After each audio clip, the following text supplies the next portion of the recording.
Coming up on April 27th in Azusa, California, is Santino Bros Wrestling highly anticipated event, Fight Night 7. That's right, folks. The brightest stars and most promising athletes of Santino Bros are set to collide in an unforgettable night of action. And trust me when I say, this is a show that will have you on the edge of your seat from the opening bell to the final pinfall. Fight Night 7 promises an electrifying card, which we'll discuss here shortly, featuring a mix of grueling grudge matches, high-stakes championship bouts, and incredible athletic displays from some of our most talented wrestlers. With the Intercity Championship on the line and personal rivalries reaching their boiling point, you can be sure that these ass kickers will leave it all in the ring. But it's not just about the action between the ropes, as fans on YouTube and live in attendance, tickets are still on sale, can also expect a high-octane atmosphere with jaw-dropping entrances, passionate promos, and maybe even a surprise or two in store for the capacity crowd. So mark your calendars, clear your schedules, and grab your popcorn because it's going to be a good one. Stay tuned for our preview and expert analysis as I break down the top matches. You're watching the Santino Bros Fight Night 7 preview show, and we'll be back right after this. Welcome back to our coverage of Santino Bros Wrestling's Fight Night 7. A last-minute added matchup looks to be a thrilling triple threat match that will test the limits of courage, determination, and sheer audacity. In one corner, we have the debonair destroyer, Alec Tomas, representing Armenia and renowned for his devilish good looks. Alec has proven time and time again that he's more than just a pretty face. With an unyielding spirit and an unmatched ability to fight through pain, there's no doubt he'll be bringing his A game to the ring. On the other side, we have the boisterous, brash, and unapologetically brazen Fad Maximus. This college dropout turned pro wrestler is embracing his frat boy roots and making it his mission to party hard and hit harder. Don't let his antics fool you, though. Underneath that cocky exterior lies a powerful competitor with a drive to win at all costs. Last, but certainly not least, we have the explosive Eddie Roar. Fresh off a big injury, Eddie is looking to officially make his return to Santino Bros and has been seen teaming up with the equally unpredictable Savannah Stone and wreaking havoc on unsuspecting golf courses, but more on that later. With a point to prove and a fire reignited within him, Eddie Roar is a force to be reckoned with in this triple threat showdown. With each competitor bringing their unique styles and no shortage of personal animosity, this high-stakes matchup is sure to be a roller coaster ride of action. Who will emerge victorious in this epic clash of personalities? Will Alec Tomas's resilience and heart lead him to victory? Can Thad Maximus' braggadocious style and raw power bring him to the top? Or will Eddie Roar's fearless aggression propel him to triumph? There's only one way to find out, is to tune in to Santino Bros Wrestling Fight Night 7 on April 27th in Azusa. Trust me, folks, you do not want to miss this edge-of-your-seat triple threat showdown. Welcome back to our exclusive coverage of Santino Bros Wrestling Fight Night 7. One of the most compelling and personal matchups of the night features a bitter rivalry between two wrestlers who have a lot more on the line than just victory. It's a clash between a respected wrestling coach and a scorned competitor seeking retribution. In one corner, we have Eli Everfly, a seasoned wrestling coach and trainer who has honed his craft and many others at the prestigious Santino Bros Wrestling Academy. Known for his technical prowess and aerial offense, Eli has been a guiding force for the next generation of wrestling superstars. But this time, he steps into the ring not just as a mentor, but as a competitor. His opponent, Chris Nasty, is no stranger to adversity. Recently coming back from a devastating injury, Chris has displayed incredible resilience and determination to reclaim his spot in the wrestling world. However, his return is fueled by a burning desire for retribution, as he claims, as we saw in the clip earlier, that Eli Everfly failed to reach out to him during his recovery. The animosity between these two runs deep, and Chris Nasty is out to prove that he's been disrespected. Adding fuel to the fire, as we saw in the last clip, Chris Nasty also revealed his resentment towards Eli Everfly for main eventing the show in which Chris Nasty was injured. Believing that Eli Everfly capitalized on Chris Nasty's misfortune, Chris has vowed to teach Eli a lesson in respect by beating it into him at Fight Night 7. This intense grudge match promises to be a hard-hitting affair, showcasing not only the physical prowess of these two skilled competitors, but also the raw emotions that can only come from a deeply personal rivalry. Will Eli Everfly's experience and technical skill give him the edge in this heated battle? Or will Chris Nasty's channel the anger and resentment into a dominating performance, proving once again that he deserves the respect he's been denied? The stage is set for a dramatic showdown, and Fight Night 7 is where it all comes to a head. Make sure you don't miss a single moment of this electrifying match, either live or in person in Azusa. Welcome back as we continue our exciting coverage of Santino Bros Wrestling Fight Night 7. In addition to the incredible matches we've already previewed, there's a captivating mystery that's been brewing, and it's sure to have fans on the edge of their seats. Recently, a mysterious figure was spotted at a local bar watching Santino Bros Wrestling on his phone with keen interest. This enigmatic individual, whose face remained concealed, caught the attention of onlookers as he mounted his motorcycle and sped off. The question on everyone's mind is, who could this shadowy character be? Rumors have been flying and speculation is at an all-time high. Is this newcomer known only as Red Williams, a seasoned veteran looking to make a surprise return to the ring? Or perhaps a promising rookie eager to make a name for himself? The air of mystery surrounding this individual has fans buzzing with anticipation as they eagerly await any new clues or revelations. As we approach Fight Night 7, one can't help but wonder if this enigmatic figure will make an appearance, potentially shaking up the entire event and leaving a lasting impact on Santino Bros. Could we be on the verge of witnessing the arrival of a new wrestling sensation, or the return of a long-lost legend? Only time will tell, but one thing's for sure, the intrigue surrounding this mysterious biker adds yet another layer of excitement to Santino Bros Fight Night 7. You won't want to miss a single moment of the action on April 27th from Azusa as we all wait with bated breath to discover the true identity of this shadowy figure. Stay tuned for more updates and analysis as we get closer to the big event. And remember, anything can happen at Santino Bros, so keep your eyes peeled for any new developments. Welcome back, folks. We continue our comprehensive preview of Santino Bros Wrestling Fight Night 7. Another match that's sure to captivate the audience is an epic clash between two diametrically opposed personalities, each vying for supremacy in the wrestling world. In one corner, we have the poetic and technically gifted Richie Coy. Known for their flowery personality and eloquent verses, Richie has become a fan favorite for their unique combination of wrestling skill and artistic flair. But their upcoming match has taken on a more personal dimension as they've been haunted by nightmares of their opponent, adding an eerie psychological element to this rivalry. Facing off against Richie Coy is the intimidating and massive Big Dick Haas. With a penchant for brutalizing his opponents and controversial alliance with the despised Cam Gates, Big Dick Haas has become one of the most hated figures in Santino Bros. His sheer size and power make him a formidable adversary, and he's more than ready to use those attributes to his advantage. The seeds of their rivalry were sown during the Scramble match at California Love, where both wrestlers were vying for a shot at the coveted Intercity Championship. Although neither emerged victorious that night, the tension between them has continued to escalate, reaching a boiling point that can only be resolved in the ring at Fight Night 7. Will Richie Coy's poetic prowess and technical acumen be enough to topple the monstrous Big Dick Haas? Or will Haas's brute force and ruthless tactics prove too much for the enigmatic wordsmith? One thing is certain, this explosive confrontation is set to be a must-see spectacle, with both wrestlers determined to prove their worth and settle their differences once and for all. Make sure you don't miss this high-stakes battle of finesse versus furiosity at Santino Bros Fight Night 7. Stay tuned as we continue our coverage, bringing you expert analysis and all the latest news on this unforgettable night of wrestling action. Welcome back, and we are continuing to bring you the latest updates and analysis for Santino Bros Fight Night 7. A match that's sure to have fans on the edge of their seats is a bitter grudge match between two former friends turned bitter rivals. In one corner, we have the DKC, a talented wrestler who made a name for himself at Santino Bros before embarking on a journey to hone his craft in New Japan Pro Wrestling.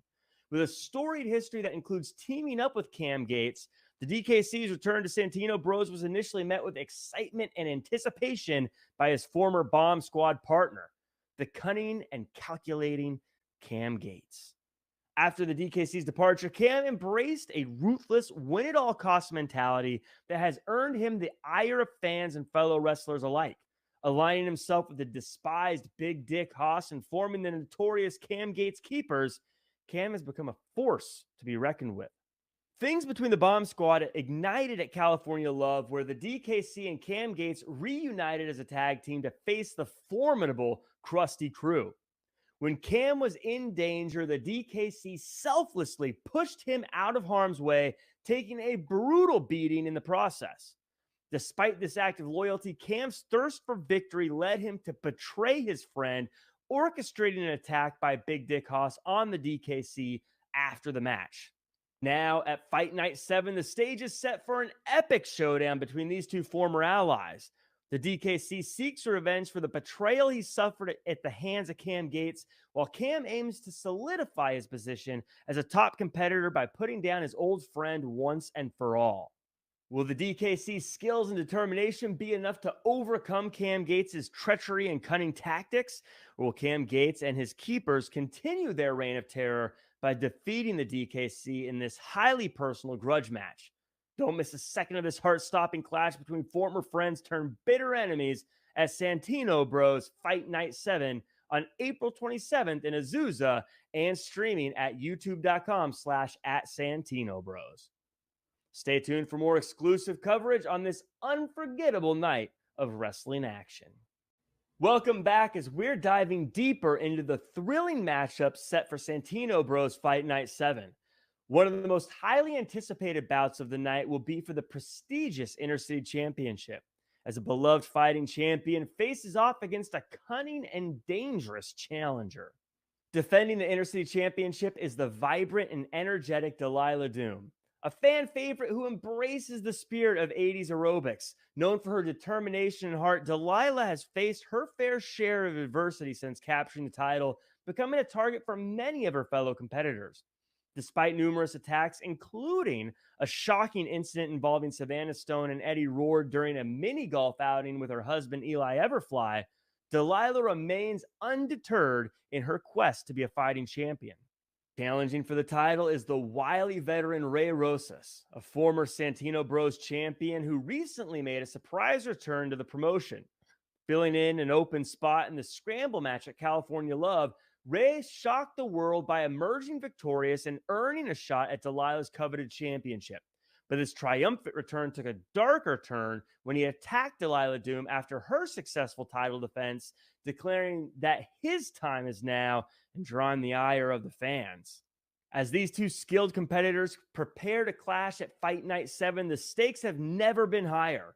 Will Delilah Doom's unwavering and fighting spirit be enough to overcome the crafty and ruthless tactics of Rosas? Or will Ray's experience and cunning prove too much for the fan favorite champion, leading to a new Inner City champion? Get ready for an unforgettable championship showdown as Delilah Doom and Rosas go head-to-head in a high-stakes battle for the Inner City Championship at Santino Bros Fight Night 7. You won't want to miss a moment of this electrifying contest as both wrestlers give their all in pursuit of glory and gold on April 27th in Azusa and streaming on YouTube at Santino Bros. Stay tuned for more exclusive coverage and the latest news on this action-packed night of wrestling excitement. Welcome back as we continue to delve into the exhilarating lineup for Santino Bros Fight Night 7 on April 27th in Azusa and streaming live at youtube.com/@SantinoBros. The main event promises to be an unforgettable clash of styles with a pair of young, electrifying fan favorites going toe-to-toe with a dominant, powerful, and ruthless veteran team. Introducing the Krusty Krew, the dynamic duo of Lucas Riley and Dom Kubrick. This fresh and explosive team made their debut at California Love, delivering a critically acclaimed match of the night.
Yes, ladies and gentlemen, we're coming to you live from a sold-out VFW in Azusa, California for a big night of action as Santino Bros Wrestling presents Fight Night 7. Welcome to Azusa, everybody. I am Slice Boogie, joined by Jack Farmer, ready to get it popping. Yeah, and we are kicking things off in a very big way as we're welcoming out the world champion, Santino's champion. As you hear that music.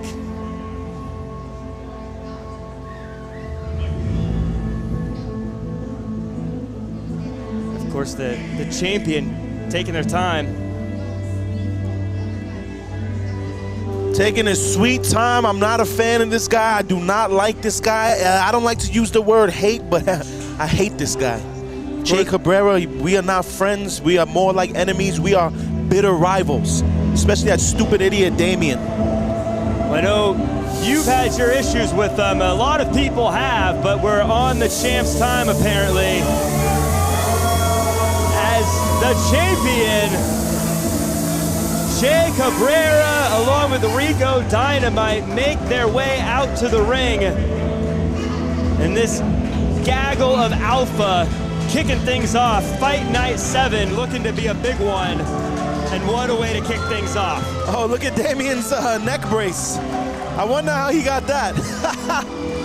As you see, as you mentioned, Damien, a neck brace, kicking things back to California love when the Water Boy found himself face to face with the former champ, Slice Boogie. Oh yeah. I might have cracked his neck with a power driver, but you didn't hear it from me. Now, you know, that was almost a month ago. I don't know. I don't really know if he still needs that neck brace. I mean,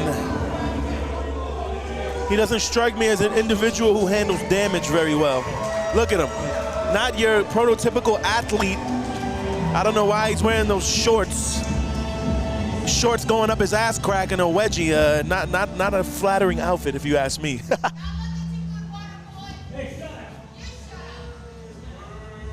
the music.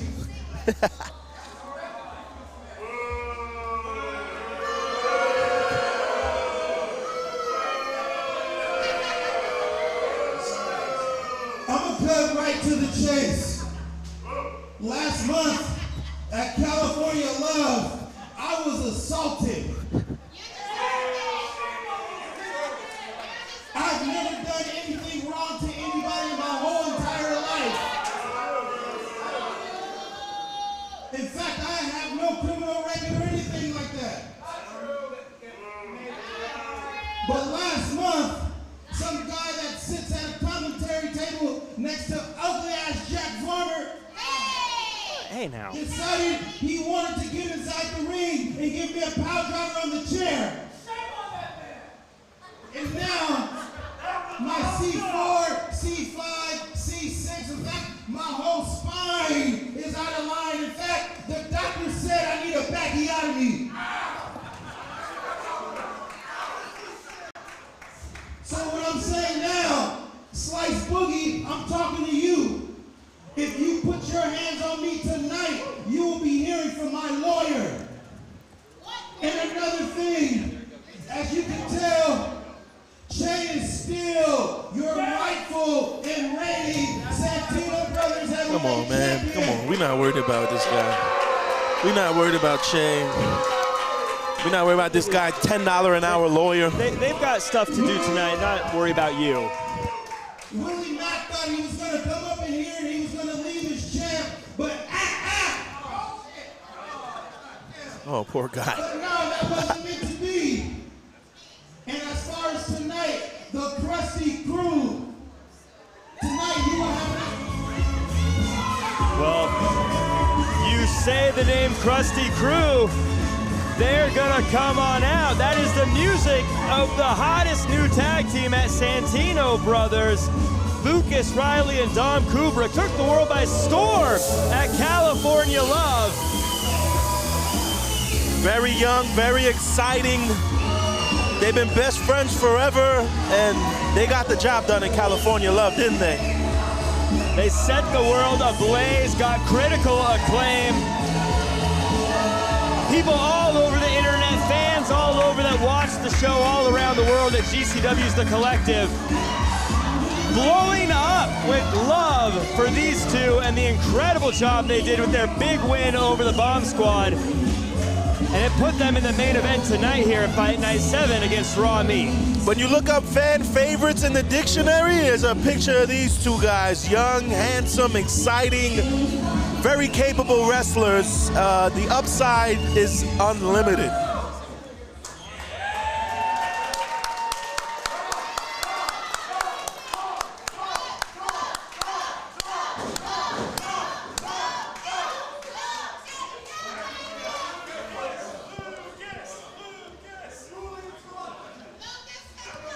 Since you guys have the temerity to come out here and rudely interrupt what I was saying, I want to hear what you have to say.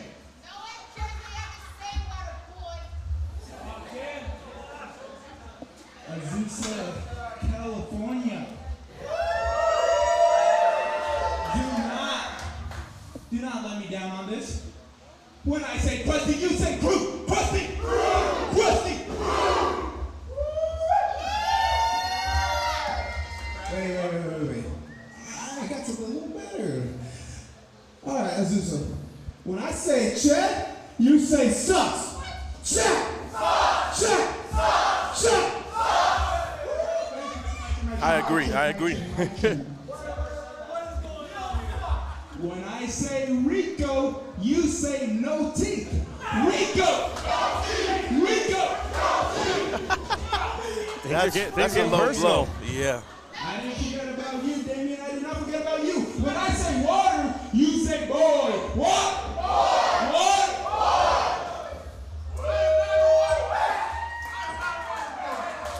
Water boy right here. You know, hey.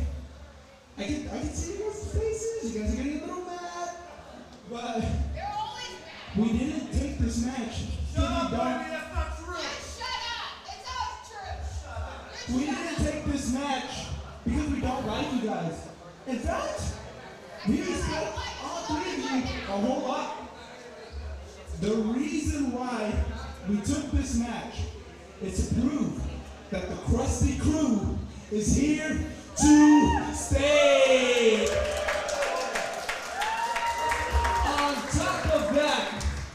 On top of that, the Krusty Krew is looking for gold. But here's the dilemma. There's no tag titles at Santino Brothers. Why? But we see you got a title right there. You got that gold right around your waist. Yeah. And you know what you This is a heavyweight title. Cruiserweight, get to the back. Okay. Oh, I got an idea.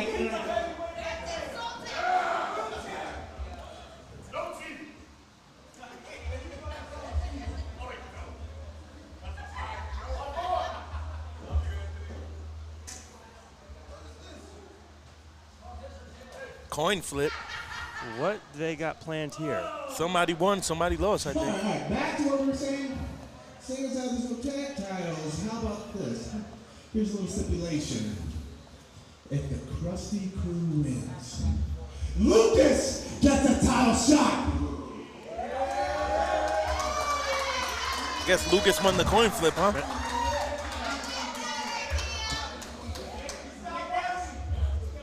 The only thing he's gonna get is a cum shot from you.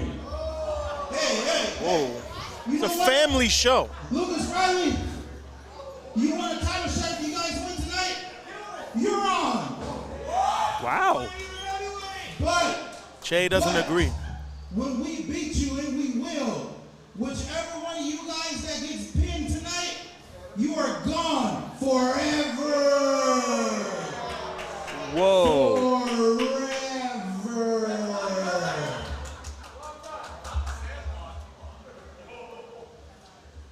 Thinking this one over. Yeah, Santino Bros' career. They put so much into this place. They agreed. Good luck. You're gonna need it. Slice, this main event has huge implications. We could see either the next challenger for the Santino's championship, or this may be the last time we see either Dom or Lucas. Yes, this is a very big deal. These guys have been part of Santino's for a very long time, and they're just reaching their primes, right? They're still growing. They're becoming greater and greater by the day, and for them to be gone from Santino's forever, that would not only hurt the roster, that wouldn't hurt us, but imagine you lose your partner, right? You think, how would they feel if they lost their best friend forever? Well, you have to wonder, is youth playing a factor into this? Maybe they're biting off more than they can chew. This is a very risky move to do. I mean, Raw Meat is an incredible tag team. You can't take anything away from them. Yeah, We'll see how this especially plays with out. Damian and his shenanigans. I hope that Dom and Lucas stay around, man. I hope they don't get sent home, sent away from Santino's forever.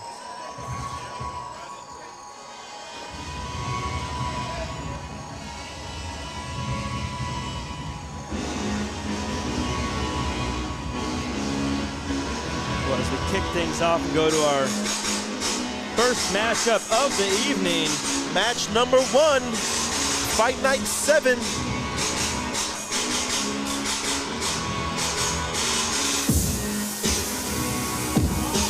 James Brady coming out. During a seminar hosted by Finch, Brady took offense to the subject of attitude versus focus and felt that Finch was singling Brady out, so Brady violently attacked Finch and now claims to have an equation that the punk rock Poindexter can't solve.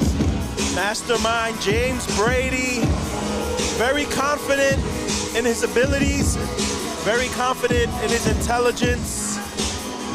I don't know what he has planned up his sleeve, but Darwin is always 5 steps ahead, right? He has a lot more up his sleeve.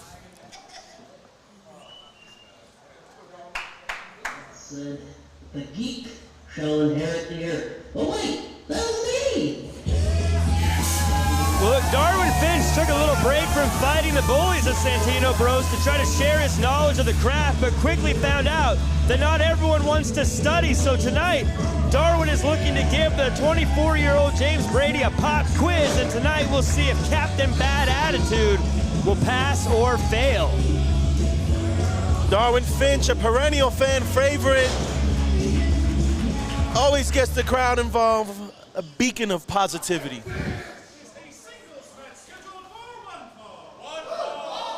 Introducing first from St. Louis, Missouri, weighing in at 180 pounds, Mr. Attitude, James Brady!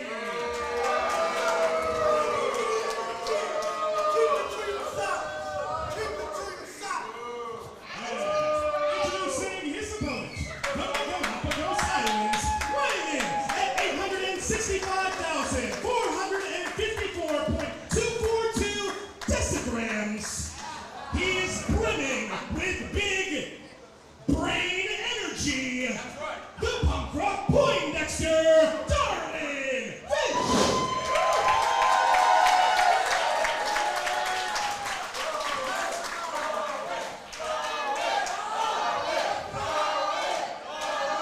Fans already getting behind Darwin before the bell even rings, as he erases that cheap sign. Well, the sign was pointing at our referee, so we kick things off. First match of the night. Things are about to get started here. we wait for the bell to ring.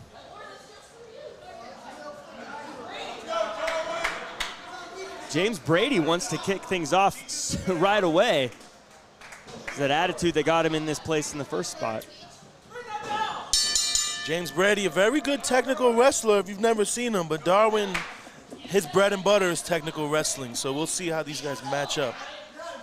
Well, Darwin spent... all day long on born study. But I've got something for you. It's something so simple, but yet I don't think that you can outwit me. It's a little game called rock, paper, scissors. Ooh, well, Oh. a little bit of Jenkin, as they call it in Japan, huh? Yeah. Well, we'll see if... One round.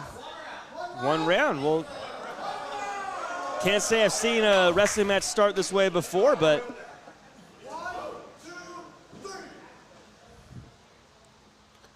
Darwin wins. Oh, James Brady done with the games. Darwin able to absorb that punch, though.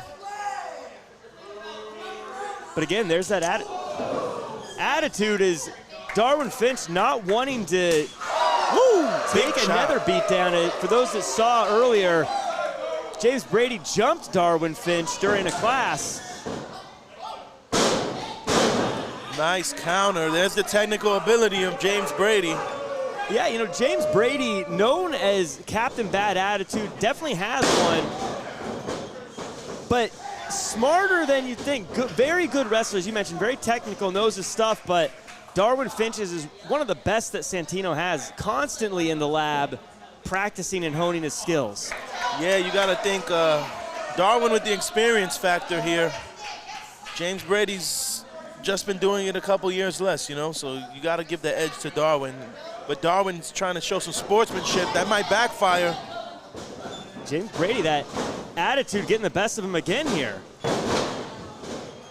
And you know, Darwin keeping a cooler head, staying one step ahead. Right on the money.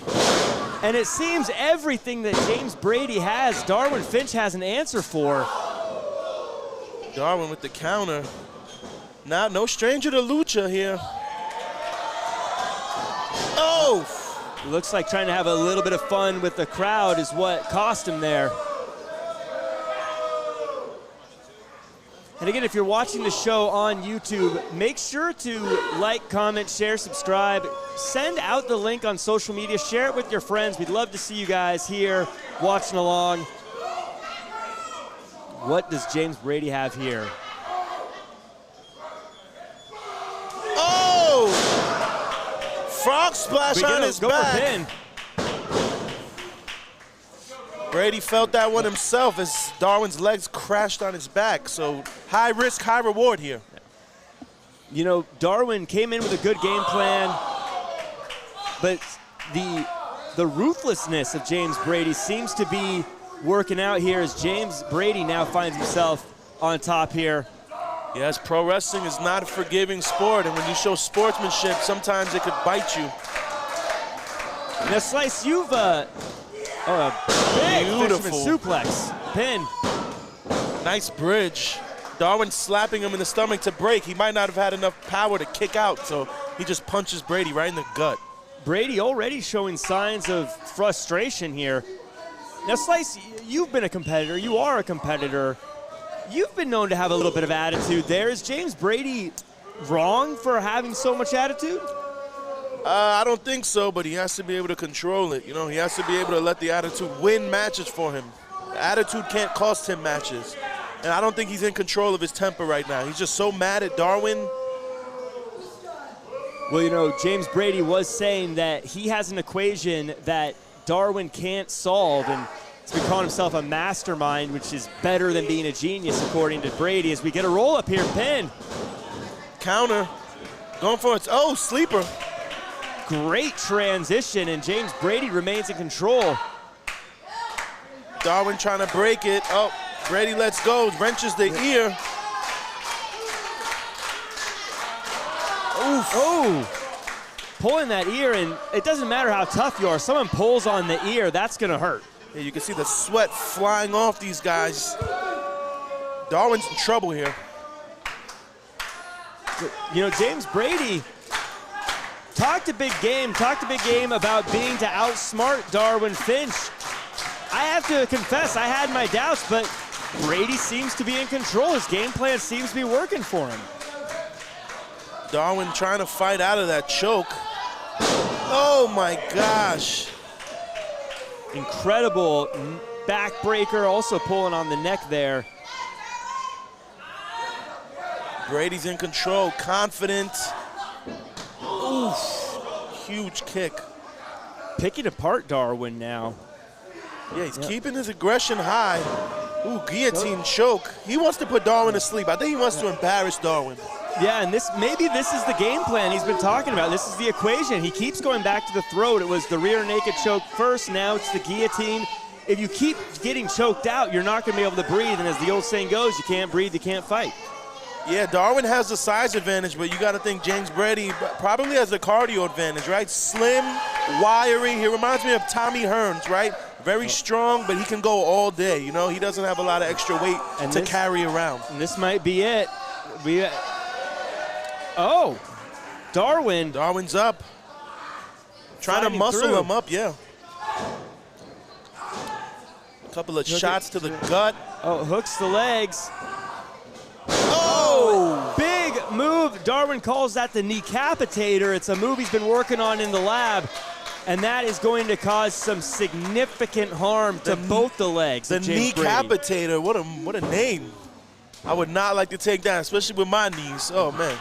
My knees are going on 80 years old right now. Well, you know, we talked about not being able to breathe, not being able to fight, but you look at some of the offense that James Brady's had throughout the match here, and if you can't stand, you're not going to be able to do a lot of that stuff. Yeah, your knees, your legs are your base, right? Can't do anything. Brady's back up, but I know he's feeling it in his knees. Big chop. Oh, see, the showboating. Now you can see just how much damage that kneecapitator did. Even dancing around is causing pain for James Brady now. Oh, God. And we see a little bit of that nerd rage from Darwin Finch as he goes elbow for elbow into the corner. The cardio.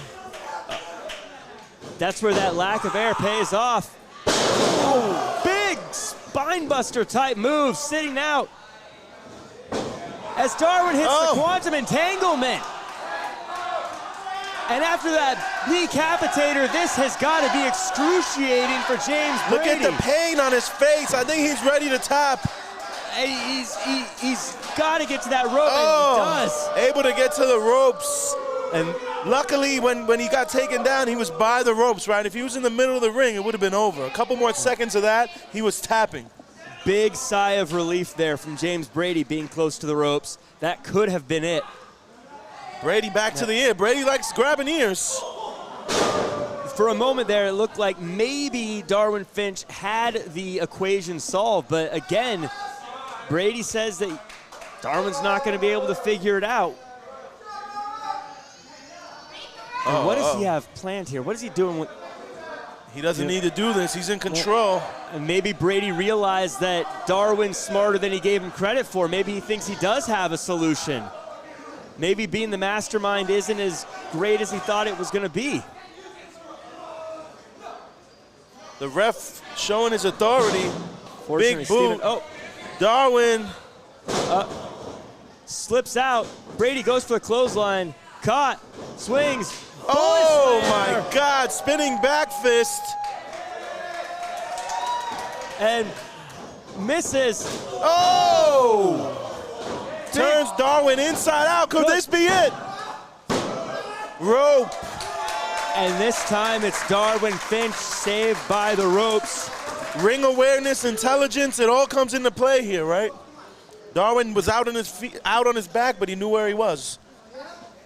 Oh my God! I think he might have broke his fingers. That's uncalled for. Those fingers again. Brady. You know, Brady. I think he wanted to come in with this game plan. I think the game plan's not working the way he wanted it to, and now is just resorting to assault here.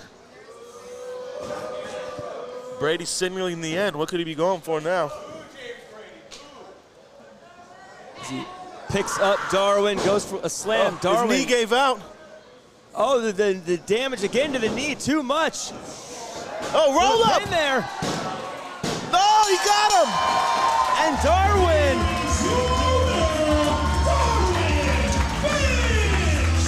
The wily veteran pulls it out. Look at the look on Brady's face. Darwin Finch said it's not about attitude or focus, it's about the right combination of both, and we saw just now Darwin Finch executed that to perfection, bringing in some of that nerd rage, but also relying on the technical prowess to get that roll-up win. Incredible roll-up win. And James Brady, wait, what's going on in the ring? Oh no, Thad Maximus? Thad Maximus, oh, that's right, Thad Maximus, as you recall. As you recall, Thad Maximus's mom had relations with Darwin. More than relations, they did the whole deed. And I don't think Thad ever forgave Darwin for that. I don't know what he has. Looks like some crayons. Get security out here, man. That's a little bit bigger than you. Is this the equation? Was Thad Maximus the equation the whole time? Was this? They have like a little wooden chalkboard. It looks. I hope they don't do anything with that. That thing looks very dangerous. Me and Max, we're gonna show you. Get security out here. Match is over. That is the equation that James Brady was referring to, that he has someone with him that's bigger than just Darwin. He said Thad Maximus looking for revenge since Darwin Finch knocked boots with his mom. They definitely knock boots.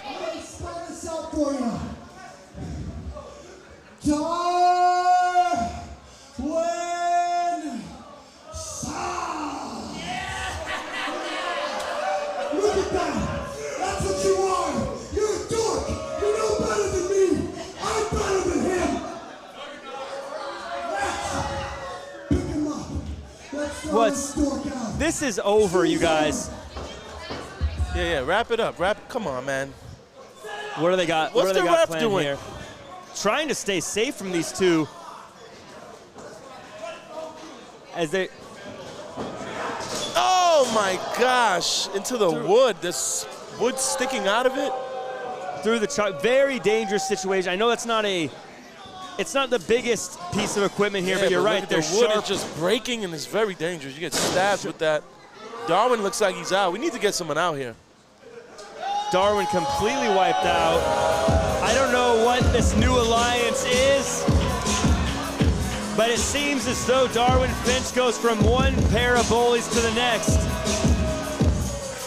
As Thad Maximus and James Brady seem to have an alliance against the nerds. At the end of the day, your winner, Darwin Finch. You know, we don't condone these guys. They took a L. They're celebrating, but at the end of the day, Brady, you lost, right? Kick rocks and beat it. Well, sore loser to the max. Well, you don't like to see that, but we got so much more coming up here, folks. Let's take a look at this video from Richie Coy.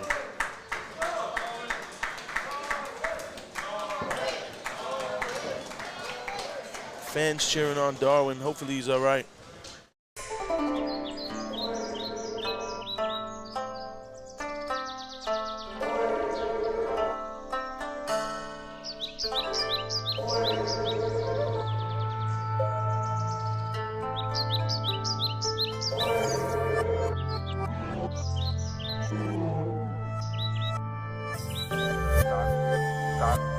I'm stalking you, Richard.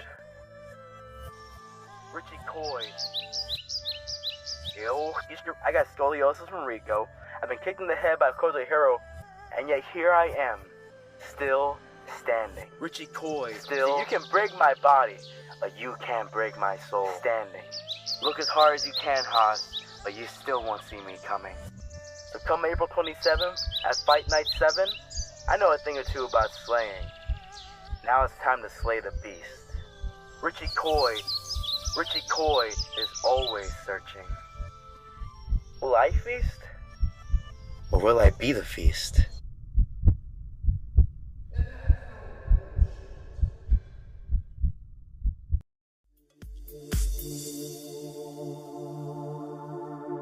Haas. Haas. Haas! Are you listening to me right now? Look, we gotta talk about this plan or else it's not gonna run as smoothly as it did at California Love when we beat down DKC. Look, at Fight Night 7, all you have to do is go in there and do what you did at California Love. Smash them.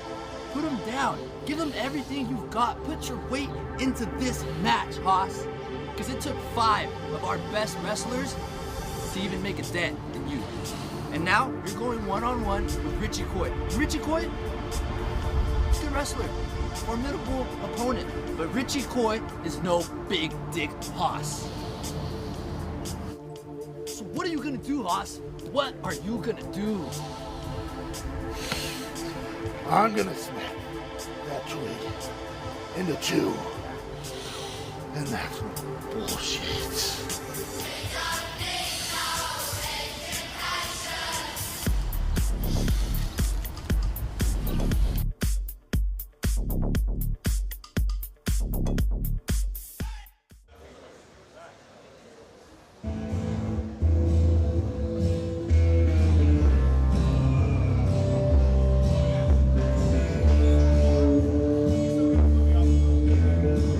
As we see there, a quick look at the background to our next matchup. Coming out first, of course,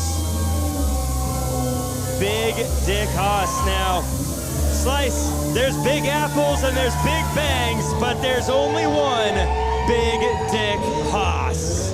Yeah, Haas is probably the largest roster member.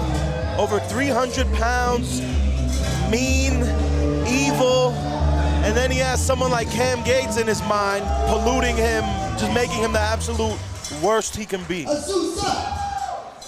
It's time for the Cam Gates Show!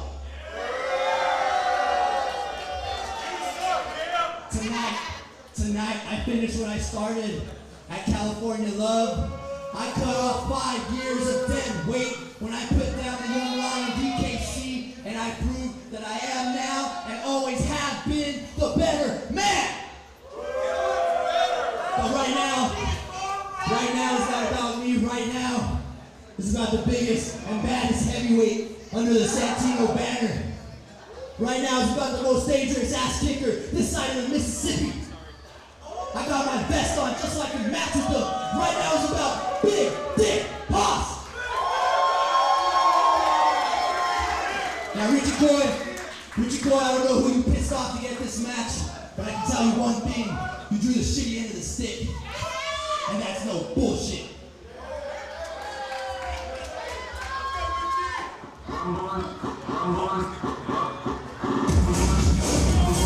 Always leading with their heart, the enigmatic wordsmith Richie Coy impressed at California Love, and tonight looks to show that their poems can move mountains against Big Dick Haas.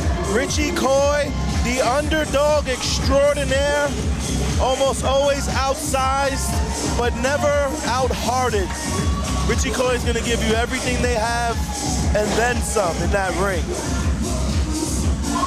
Richie Coy is colorful, Richie Coy is fun, but don't be deceived. Richie Coy knows what they are doing in that ring, a technical master. Yes, big-time technical master, will definitely target your limbs, roll you up, do it all. Introducing first in the corner to my left, being come to the ring by Cameron Gates. From Tyler, Texas, weighing in at 318 pounds, the grizzled outlaw, Big Dick Haas.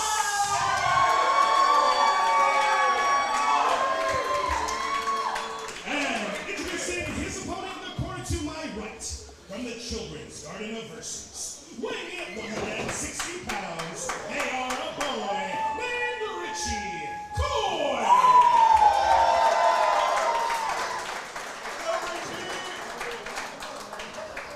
Our official for this match is Charlie. And as we kick things off, I want to thank everyone who's joining us on YouTube in the live chat as we get started here, whether it be Tim Greer or Brian or Coffin Radio or Riley. We also got so many other folks in here. Hire the Sox. Thank you guys so much for chatting. Ooh! Make sure to head over to social media and share the link. Let's get as many people as we can here on the show. Big time chop from Richie. Too fast.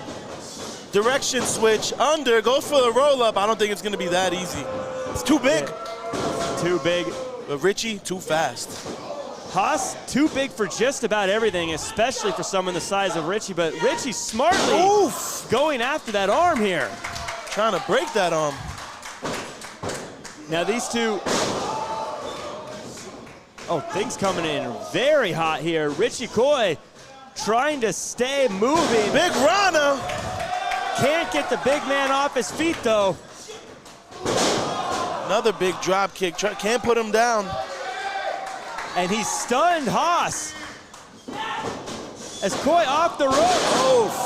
Eats a boot. And now it's Coy down on the ground. And this is not where you want to be against someone the size of Haas. You see all that offense Richie Coy did? Couldn't get Haas down. It only took Haas one strike to put Richie down. That's the size advantage. Oh my gosh.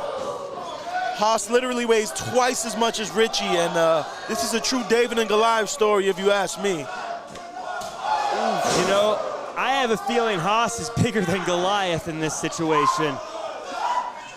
Probably the only 300-plus pounder on this roster. Very scary, very scary.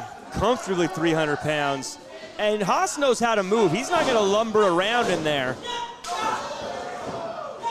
Richie Coy throwing everything they have. Oh my gosh, that could be it. Pin. Showing some heart. Just choking the life out of Coy. You would think that Haas doesn't even need to choke Richie, but Haas doesn't care, right? Haas wants to inflict as much punishment as possible. And of course, we want to let everyone know about our next upcoming event on May 18th, Fight Night 8. Make sure to check that out. We'll be right back here in Azusa. Tickets are available, or check it out on YouTube streaming live. As Haas gets to work. Underhanded tactics. Definitely influenced by Cam Gates. Cam Gates pulling the strings of Haas, and Haas is a large man to be your puppet. Yeah, Cam is so happy and so proud of Haas every time he breaks the rules. Haas got on everyone's radar at California Love in a scramble. Richie biting the hand. Richie working as hard as he can to do some damage to that arm and really resorting to anything they can do. Headbutt, that chrome dome. And Richie looks like they are out. We get a pin. Cocky pin, that's not gonna do it. Richie has too much heart for that. As long as Richie's awake, Richie's gonna kick out. Now Haas working in the corner. As I was saying before, in a scramble for a shot at the Intercity Championship, these two both almost won it. Crossbody. Oh, man. So big. Haas just too big. Oh, my God. Almost shattering the back of Richie, but Richie, so much heart, unwilling to give up, unwilling to be denied, gets the momentum and keeps the offense coming. The big man seems stunned, ducks the clothesline off the ropes. Oh, code breaker. He's dizzy. He's wobbly. He's wobbling. Is this it? Ducks the clothesline again. Up. No. Going to break that arm. And there's the arm. That's the arm that Richie's been working. That's been biting and fighting and clawing to do damage on. But has it been enough? Trying to wrench it. It's hard to move a body that big. Haas just so big, so powerful. Oof, backbreaker right on his knee. See the pain across Richie's face. Richie has to be in agony.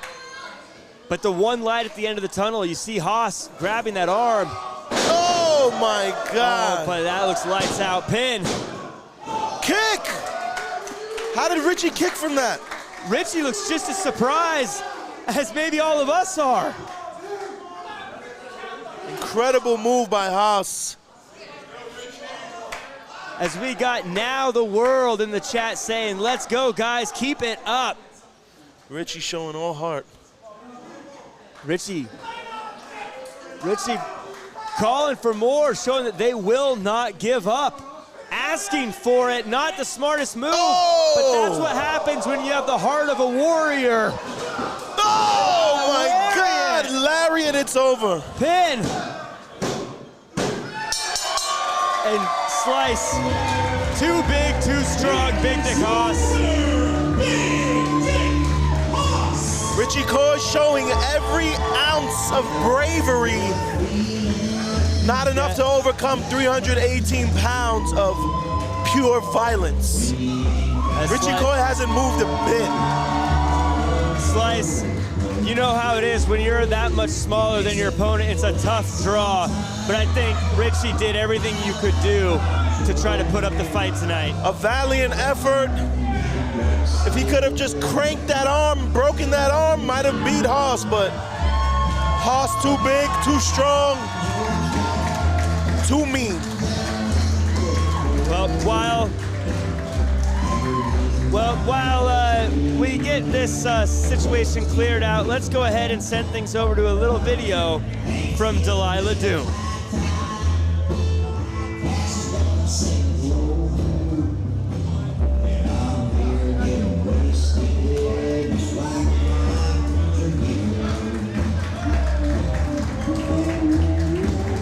That's a dangerous man right there.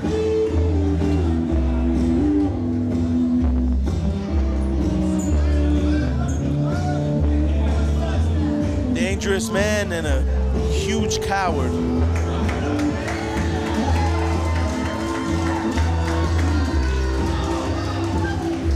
And folks, we got so much more action for you coming up.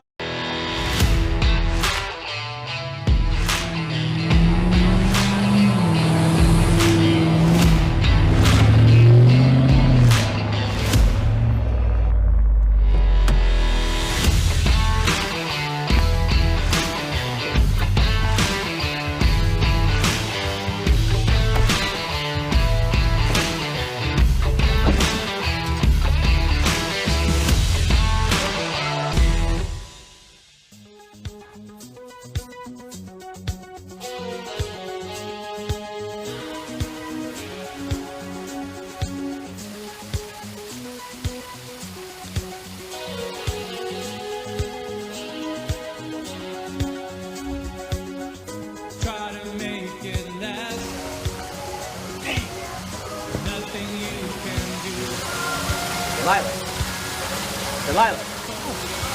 Sorry. Hey, we came here to take your mind off everything. You're up. You're right. Sorry. I'll focus on the game.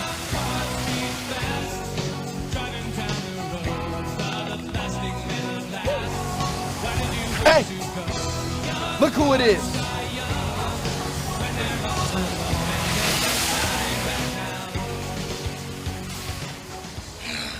Let's go!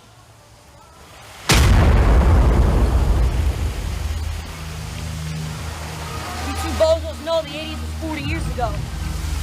Savannah, leave us alone. We're not bothering anyone. Bothering? Ever since we fought, seeing your stupid face bothers me. You know what? I'm gonna be smiling ear to ear when Ray takes that title from you, when he obliterates you. Because Ray, he's a visionary. He sees the potential. He's a champion, something you'll never be. You think Ray is a leader? A true champion? Does a leader cheap shot somebody and knock them while they're down? Some leader you follow. But that doesn't impress me with how horrible you've become. Horrible. Delilah, you know nothing about me. You think this world is rainbows and unicorns? You can just smile and get what you want? You and your stupid husband are gonna learn a thing or two.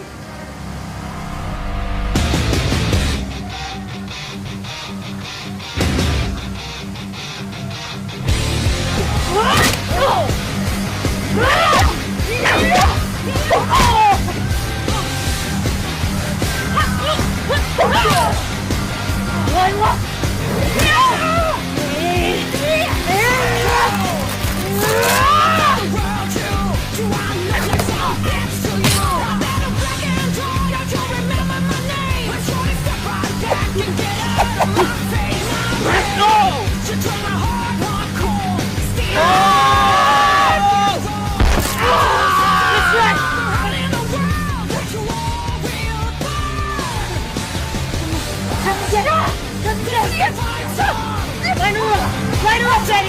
Line her up!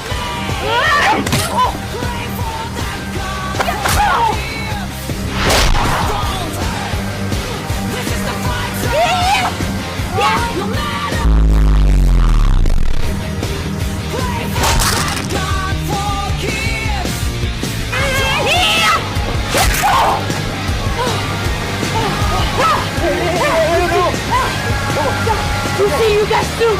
We'll see you real soon!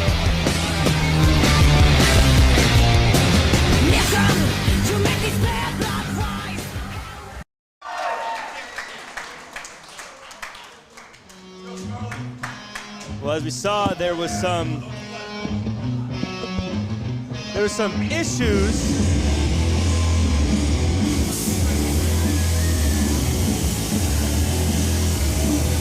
Some issues at golf and stuff between Junefly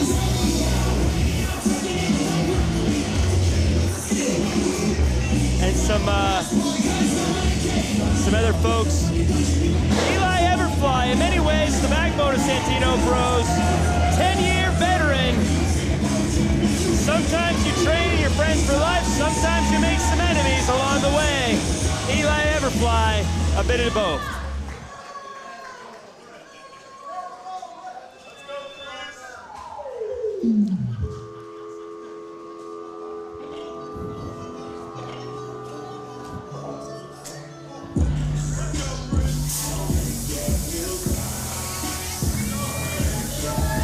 Chris Nasty returning from a devastating injury that left him sidelined for the better part of a year. The Lucha scumbag says everyone reached out to him during his recovery, except for Eli Everfly. Slice, you've dealt with an injury before, you're dealing with an injury now. Do you relate a little bit to Chris Nasty? Yes and no, man. You know, when you're injured, it's a part of the sport. You can't pick and choose who didn't reach out to you. Everyone has their own thing going on. Everyone's living life. I'm sure Eli didn't wish the worst for him, but he took it personal. Introducing first in the corner to my left, from the angelic wasteland. He weighed in this morning as a flyweight. This is La Mosca, Eli Everfly.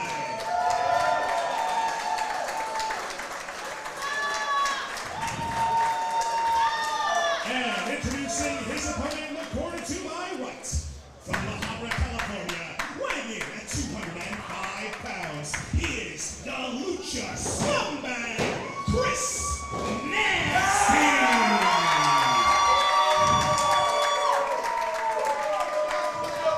Of course, we got our senior official, Scarlett Donovan, in for this one. Very intriguing matchup here. You know, Chris Nasty, we followed his recovery from injury over on the Santino Bros YouTube channel, which everyone can check out now. Gruesome injury to the wrist. You can see it's still taped up. As these two get right into it. Now, Eli Everfly has been around for a long time, been in a ton of matches, can take to the sky, can wrestle on the ground. Oof. This is Chris Nasty's first match back in Santino Bros since the injury, but doesn't look like he's missed a step. Both wrestlers, no stranger to lucha libre. Eli Everfly, the high-risk master. Having a little bit of fun on the ropes there.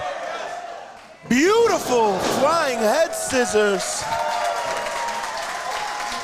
Yo, Chris Nasty called himself the Lucha scumbag, and of course, Eli Everfly knows what he's doing with Lucha as well, so we're seeing a bit of a masterclass as Chris Nasty decides he's got to take to the outside to get himself a little bit of a breather. I think the momentum sent him outside. I don't even think he decided to. But Eli, high risk. No safety there. Goes for the baseball slide. Caught him. Oof, arm drags him right on the concrete. That is an unforgiving floor. Eli Everfly a step ahead. Smooth as ever, Eli Everfly, no stranger to high risks. Nasty letting the fans bother him. Another Rana, wow. Onto the outside, and look, Eli Everfly's having a good time. I talked to him before the match, and I asked him about not calling Chris Nasty, and he said, look, I get hurt all the time. No one reaches out, no one calls me. I don't think Eli Everfly, he's just here having a match. I think Chris Nasty, though, is kind of in his feelings a bit about it still. He took it personal, and when you're in your feelings, that could cost you in the ring.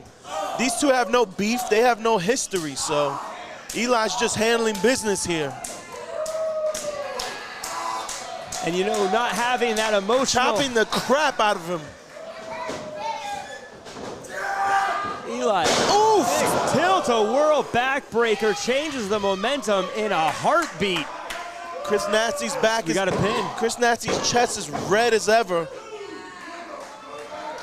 Chris Nasty, very aggressive in this one. I know he felt disrespected by Eli Everfly. He said, talking to him, he said, look, Eli Everfly is the first person to talk about this being a family, as we see also as well, speaking of families, Eli's wife, Delilah Doom, defending the Intercity Championship tonight against Rosas later tonight. You're going to want to make sure you stay tuned for that one. Ooh, Chris Nasty returning the favor. But yeah, Chris Nasty said, says one more. With the left hand, with the injured hand, maybe not the smartest idea.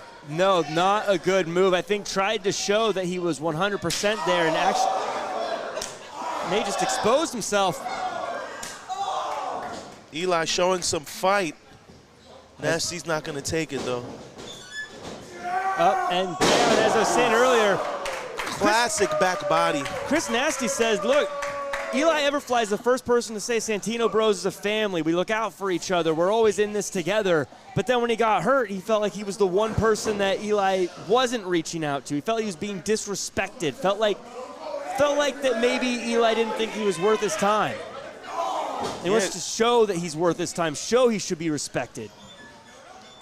Ooh. Beautiful front flip Rana. Almost a modified Dragon Rana from the apron. Eli firing up. Oof. European uppercut by Nasty. He's feeling himself now. Confidence is at an all-time high right now. Slow start for Chris Nasty, maybe shaking off some ring rust. As mentioned, this first match back at Santino Brothers from the injury. Again, trying to use that hand. Do you give Chris Nasty credit for fighting through the pain, or do you dock him for still using an injured arm? If you ask me, I would not use an injured arm. And I would not let Eli know that it hurts, you know? Because that's just a scouting report. Beautiful. Eli yet to attack the arm, the injured arm. Let's get a pin here. Too much celebrating, not enough pinning. That's celebrating. I think Chris Nasty wants to sort of rub it in Eli's face that he's worth the time of Eli Everfly, worth the attention, worth the respect. And Chris Nasty's always have a chip on his shoulder, always trying to prove that he's one of the best young up-and-coming wrestlers in SoCal. As they're slugging it out. Big forearms being exchanged. Oof, spin kick. Kick to the thigh. Eli. As Chris Nasty tried to get a shot in, but I think Eli was just a little bit faster. These guys are duking it out. You know, we started with some beautiful lucha libre, and it broke down into a fight as we get an incredible cutter. Where did that even come from? Incredible. Eli's on Dream Street. Oh no! Talk about raise the stakes. You bounced off the bottom rope, I'll bounce off the top is what Eli says as he hits a big cutter of his own. An eye for an eye, cheek for a cheek. You do me dirty, I do you dirty too. So these both slugging it out, trading cutters, and now fans are getting behind both gentlemen in here. See who gets to their feet first. You gotta think Nasty's hurt a little more, right? He took the last cutter. Took the last cutter from a much higher angle. Eli looked like he was trying to roll over for the pin, but wasn't quite able to get there. Eli's trying to fight up, letting the fans root him on. That adrenaline has to build. Nasty up to 1 foot. You know, it's the home field advantage. Sometimes if you have the fans cheering for you, it gives you that extra adrenaline. Oof, boot. Shakes Nasty up. Big Enzy, down goes Chris. Nasty, maybe the aggression getting the best of him here. As the ceiling tall enough. Meteora. Big Meteora. Nasty not sure where he's at. Eli, big clothesline, takes down Nasty. Enzy from Eli. Step up, Enzy.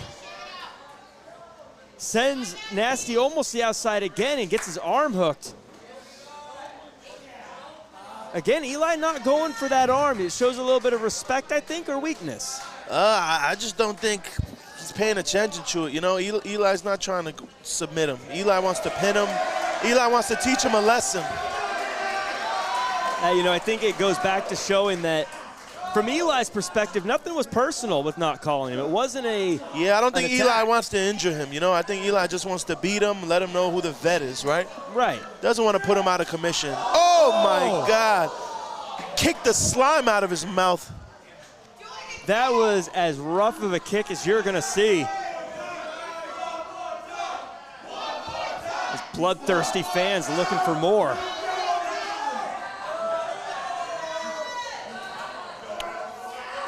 Oh my God, a sliced bread on the apron.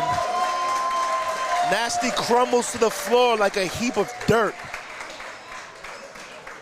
And this is where Eli Everfly is most dangerous, when he's got his opponent down on the ground, on the outside, and Eli, look at his face. He knows that he's got him where he wants him. He's excited. But what's it gonna be? Moonsaults! Acai moonsault, picture perfect. And that is Eli's bread and butter. That moonsault to the outside, a thing of beauty. How much did it take out of Eli? He's slow to recover. He got to get Chris Nasty into the ring if he wants to pin him. That seems to be the game plan. Throwing the Lucha Scumbag back into the ring. Lucha Scumbag is dazed and confused. Eli looks ready to end things. Looks like Chris Nasty still has some fight in him. Clothesline's not working. Oh, DDT. See, hang on. Nip up. Another DDT. A double DDT. Goes for the pin. Big kick last second. Some incredible offense. Very unique with the double DDT. You got to think Nasty's neck is chopped right now. And you could see a little bit of frustration there on Eli's face. A little bit of disbelief. I think that was his big move. I think he was hoping that was going to get the win, and now he's got to figure out what's plan B. The straps come down.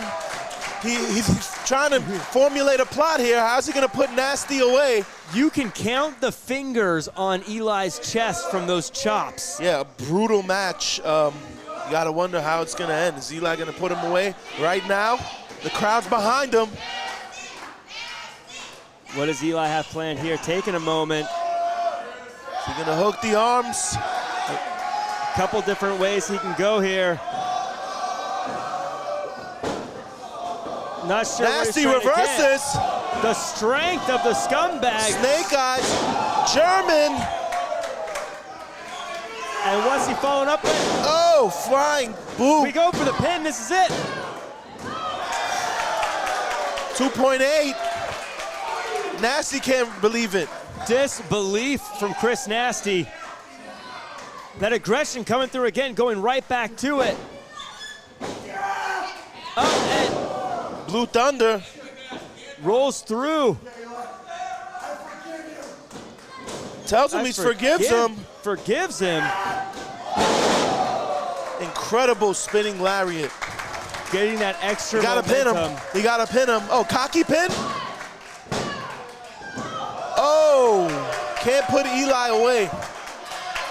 Again, if you had a better cover there, I think Chris Nasty wanted to give Eli just a little bit of the disrespect he felt he received earlier on. I don't even know if it's that. I think he really convinced himself he had him done, right? This is where the aggression's turning to frustration. Nasty dragging Eli's lifeless body to the middle of the ring. Is he gonna climb up for a high-risk maneuver?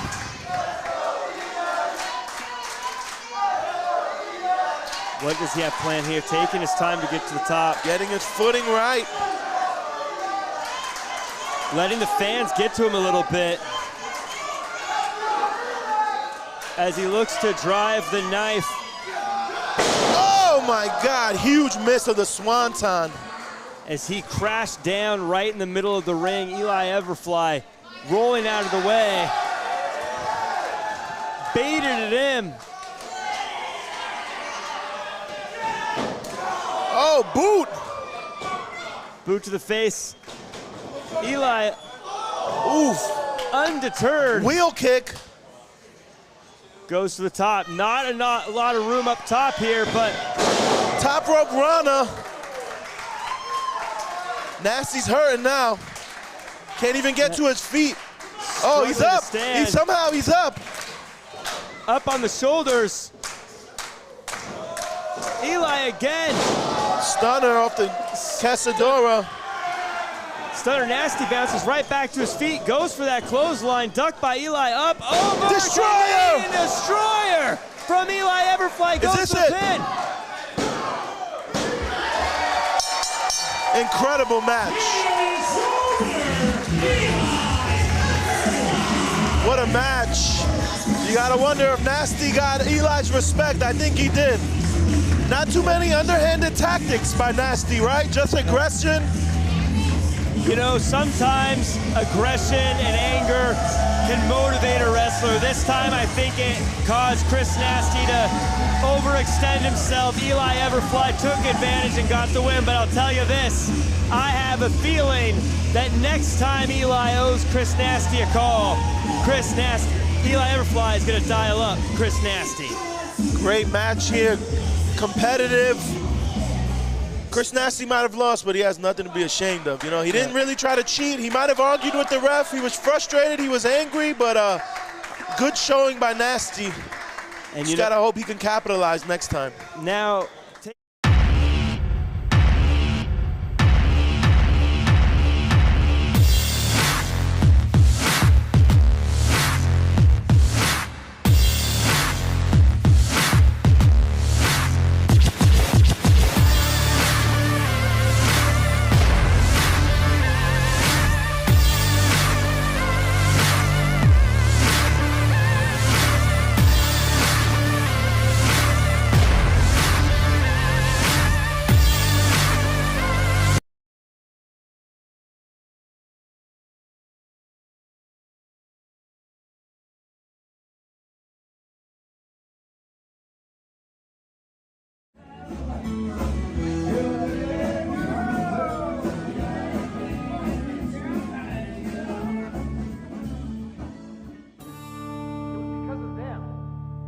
It was because of all these people.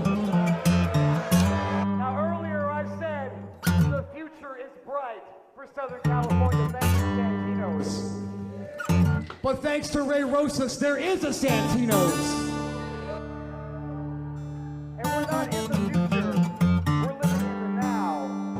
the now belongs to Ray Rosas. Fool me all you want, you know I'm right.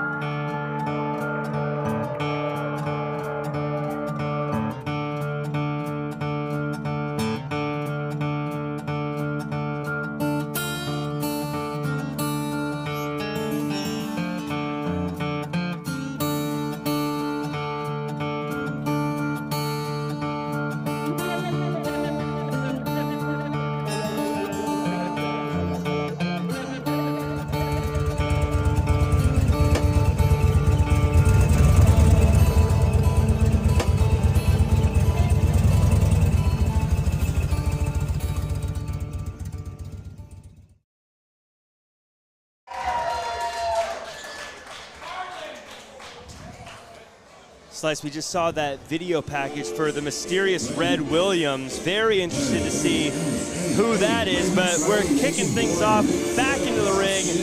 Trios action. Trios, triple threat. You know, we saw that earlier in the night with this guy, James Brady, still upset that Darwin Finch bumped uglies with his mom. Yeah, new alliance is formed. These guys have never crossed paths before, never got together, but hey, I guess they saw each other backstage and they worked out a deal, right? You know, sometimes fellow enemies make good friends.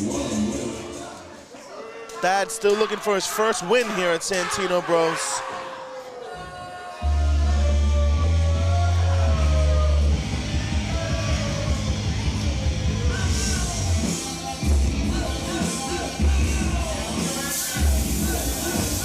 And then, of course, making his way to the ring, Eddie Roar. He was injured and away for a while, but now has become friends with Savannah Stone, who apparently likes to walk around and attack folks at golf courses. Savannah thinks very highly of Ray Rosas. Yeah, you gotta wonder if someone's injecting poison into Eddie Roar's here, the same way Cam Gates has gotten a hold of Haas, right? Eddie's not known to be a bad apple, but who knows what people are whispering in his ears. Well, one bad apple spoils the bunch. As we hear the music of the Armenian heartthrob, really exemplified what it means to be a competitor at Santino Bros. Not just trying to pick and choose opponents, but constantly putting himself in tough matches against the toughest Santino Bros has. The one thing he's been missing, though, is that last 1%, closing the deal and getting some dubs. Hopes to change that tonight. Alec Thomas never quits. He's been bloody, he's been beaten, he's been battered. Always standing up at the end of things. Coming back from a torn ACL injury in record time. Has since strung together some wins, couple losses, but he's definitely one of the top wrestlers here at Santino Bros. The following contest is a triple threat match scheduled for one fall. Introducing competitor number 1, being comes to the ring by James Brady. From your mom's house, weighing in at 230 pounds, Maximus.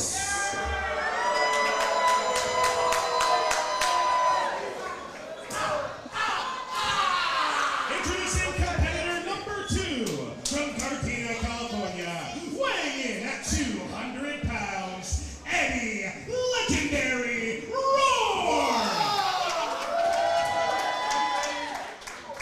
And introducing the third and final competitor, from Glendora, California, weighing in at 200 pounds, he is Armenian royalty, Alec.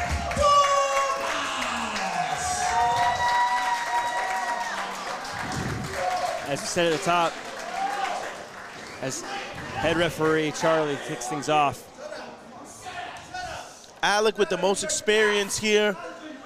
Max and Eddie still looking to get their first wins here at Santino Bros. This is a pretty big matchup in a lot of ways. The LA Rumble coming up just around the corner. All three of these guys. Alec fighting with all his heart. Really trying to position for a spot in that 30-person Rumble coming up at the end of July. Alec, like you said, taking on both comers. Thad eating a boot to the gut before getting hooked and oh! Eddie Roar. Crunched him. You know, we talk about the LA Rumble. Alec Tomas goes for a pin.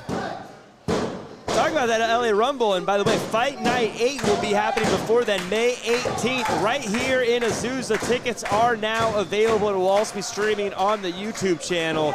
Make sure to see us there. The road to the LA Rumble continues, and Alec Tomas showing he can handle a ring full of enemies. As we see a little bit of an alliance here from Eddie Roar and Thad Maximus. Double back suplex, a little bit of... Oh, as Eddie Roar goes for a pin. Sneaky smart move by Eddie Roar there, trying to sneak a pin while Thad's back was turned. Now, Slice, we've seen this before, these trios matches, these triple threats. You see alliances formed and then alliances quickly fall apart. Quickly dissolve like a Alka-Seltzer in a bottle of water, right? These guys are not friends, only for the moment. Now we finally see some action between Roar and Maximus. Arm drag by Eddie. Arm drag by Thad. Double arm drag. Stalemate. And the arguing continues. Oh, double clothesline by Alec. Alec coming off the top, taking control of the situation here. Back body. Alec with another big boot here. German suplex. Going to work on both the competitors in this matchup. Brady checks on his buddy. Eddie fighting back a little. Taking advantage of Tomas after throwing out Thad Maximus. Attacking Alec from behind and now trying to take control. Legendary Roar, he calls himself. Eddie's gotten a little bit more arrogant in his time away and while hanging out. Alec, can we see a big dive? Over the top! Oh my gosh! I've never seen Alec do it. It looks like a car crash. And what a risky maneuver from Alec Tomas, showing that he will do whatever it takes to get the win here at Fight Night 7. Very athletic, but oh man, there's no padding on that ground. It's hard as rock. Going for the pin here. Smartly going in the ring. Big kick out by Eddie Roar. He's not down for the count yet. Max is still reeling from that dive. I don't think Max landed well. And if you're watching this, make sure to use hashtag Santino Bros. Oh, what is he going for? Maybe a cutter. Ooh, Samoan drop. Goes to the pin. Alec, too much fight, but his back is hurt. Alec landed on his back on that dive. He could have some injury to his lower back. They call it high risk for a reason. He definitely took a hard hit there. Now James Brady on the outside, willing on his new friend, Thad Maximus. Thad loves frats, hates school. Doesn't shock me. Big forearm. And these two, you know, Thad and Eddie Roar, every time they try to get in each other's way, seem to have a hard time getting hold of each other. Huge NZ by Alec. Going for the cutter again. Now, Alec loves to use that cutter to get the win. You can see him going for it, smartly trying to wrap this one up. Probably sees Eddie is out. But, you know, I don't know if Thad's one of the guys that you can hit in the head and do a whole lot of damage to. Beautiful. Oh, Blue Thunder, almost a corkscrew power bomb. That could be it one. Oh, last second break by Eddie. Thad is wildly powerful. The match, he hasn't been able to get the wins, but he's someone who every time I see him is able to throw his opponents around with fairly ease. Eddie Eddie hoists him up. Maybe going back for another Samoan drop here. Max is a big boy. Eddie got him up, though. Max trying to fight out of it. Places Eddie up, places Max up top. What does Eddie Roar have planned here? Big chop. Eddie looks like he's getting ready to do something crazy.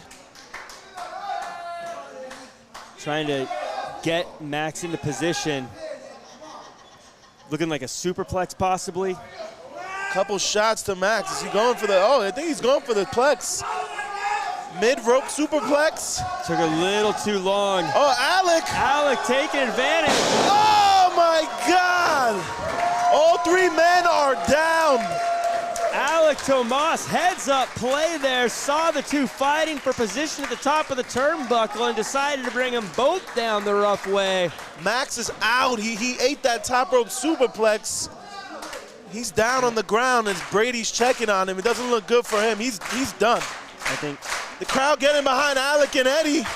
As Brady trying to wake up Max, but Tomas has had enough, is taking off the wrist tape and wants to fight. Oh! Big left hand shots.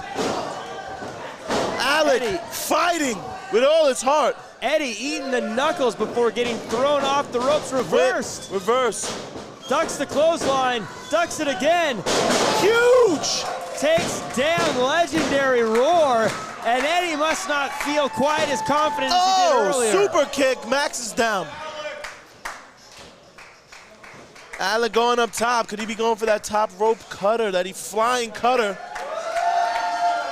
He loves to win this one. Eddie saw it coming. Eddie out of the way last second. Eddie, a very talented wrestler, little full of himself, but a very talented wrestler. Eddie driving in those elbows now. And this is the time to take advantage. You've got Max on the outside, hurting. Oh, nice, up and over. Oh my God, reverse neck breaker, is that it? Goes for the pin. Alex still alive. Trying to show off a little bit by counting along with the ref, and that may have been the difference maker there. Max just tried to climb the ropes and collapsed. Brady's trying to help him up. I don't think it's going down. Brady trying to get his friend back in this match. Eddie takes his time. What's Eddie got in mind? And Alec looks like he's out of it. I think Eddie just wants to put the exclamation point on it. Eddie could be going for a frog splash here. Eddie calling for Eddie here. Too long. Max takes advantage. Oh! And as he shoves off Eddie Roar right into the hands of Alec Tomas for that big cutter. Thad takes advantage, goes for the pin. Oh! Thad steals it! Here's your winner, Thad steals it at the last second. Alec Tomas taking on everybody, but you're right. Waited for the right moment, took advantage, threw Eddie into the cutter, and then got rid of Alec. Not the most honorable way to win, but a win is a win. A win is a win. Maximus taking advantage of Alec's hard work. Alex's incredible cutter. Thad doesn't care. He got the first win at Santino's, and he's very proud of himself. Now Thad talking trash, but it goes, oh, you know, Alec upset about getting, watch out. Oof. And these two are back at it again.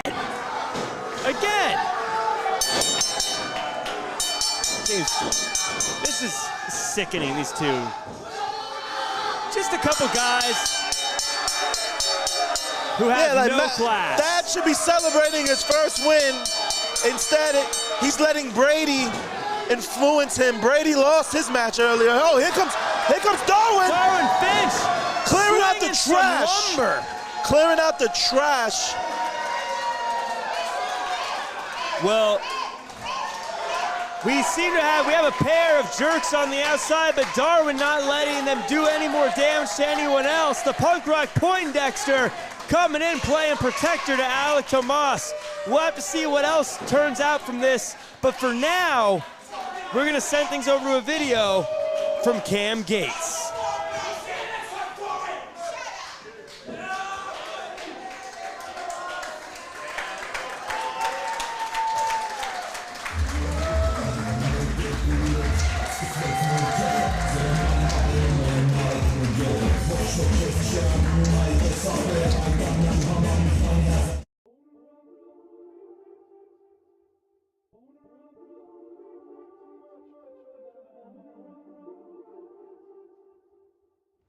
I love when a plan comes together perfectly. Proud of these guys, you know? Yeah. They stole the show. Wait, what's this? Haas is out here. Haas was a former... one of Cam Gates' stablemates. Yeah, this was... Oh, no, not like this. Cam Gates. Yeah. He took a bullet for Cam Gates, and Cam Gates has the nerve. People seem to forget that DKC broke up the bomb squad first, when they left at the first opportunity that they got. And what did I do, Haas? I stuck around. I stuck to my guns at Santino Rose. And you know what I learned in that time that DKC was gone? I learned how to be the man. I learned how to take the things that I want. And I learned that if there's somewhere that you want to go, you gotta make your own way there. From day one, me and DKC have been connected.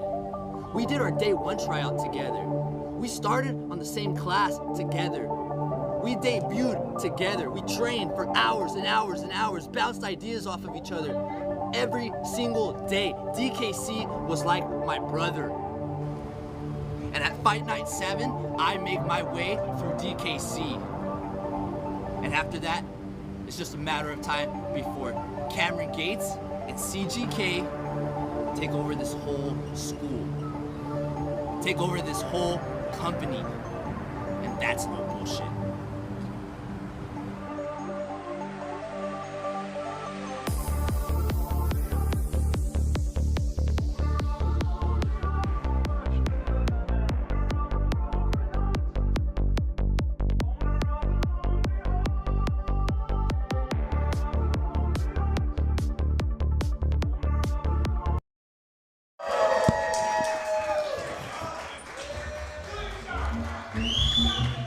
And now we're getting into one of the highly anticipated matches for tonight. The Bomb Squad explodes. Of course, there's a lot of history with these two, but it all came to a head at California Love when Cam Gates didn't like being on the losing side of things against the Krusty Krew and had that man, Big Dick Haas, help him attack his former friend, the DKC. You know, a couple months ago, Cam Gates announced to everybody, the world, that he had a son on the way. A pregnant girlfriend, a son on the way, that he was gonna change his ways. He was gonna be the better man. And at the end of the day, he just backstabbed his best friend, DKC. He hasn't changed one bit. He might have gotten worse as a person.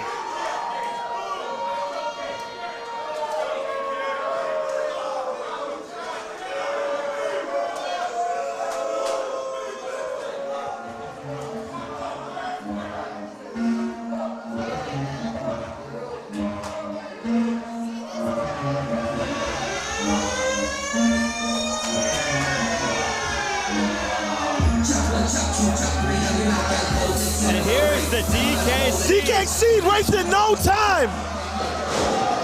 Haas, mind your business. Whoa. Haas trying to, DKC trying to get the jump on Cam Oh, Gates. these two are going at it. Haas wanting to get involved before the bell rings. As senior official, Scarlett Donovan. Whoa, huge dive. DKC going to the outside. DKC is on the warpath. DK fire. Oh my God, he's going crazy. DKC, he started here at Santino Bros, went to New Japan to hone his craft and came back to team again with Cam Gates. Thought that they were gonna be a team, thought that they were on the same page and was backstabbed.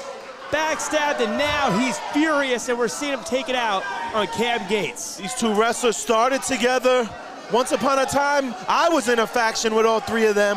They backstabbed me, backstabbed each other, and it was all Cam's fault. You know what I mean? Cam is always the poison in the group. Cam sinister. Big Dick Haas getting in between them, allowing Cam to get the jump, but DKC still fighting out of it.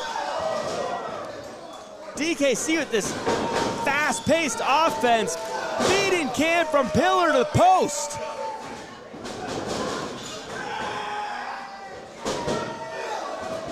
And you can tell DKC has just been stewing since he was backstabbed. Woo! Northern Lights. Pin. DKC going for a quick victory. He's not here to play around. He doesn't get paid by the hour.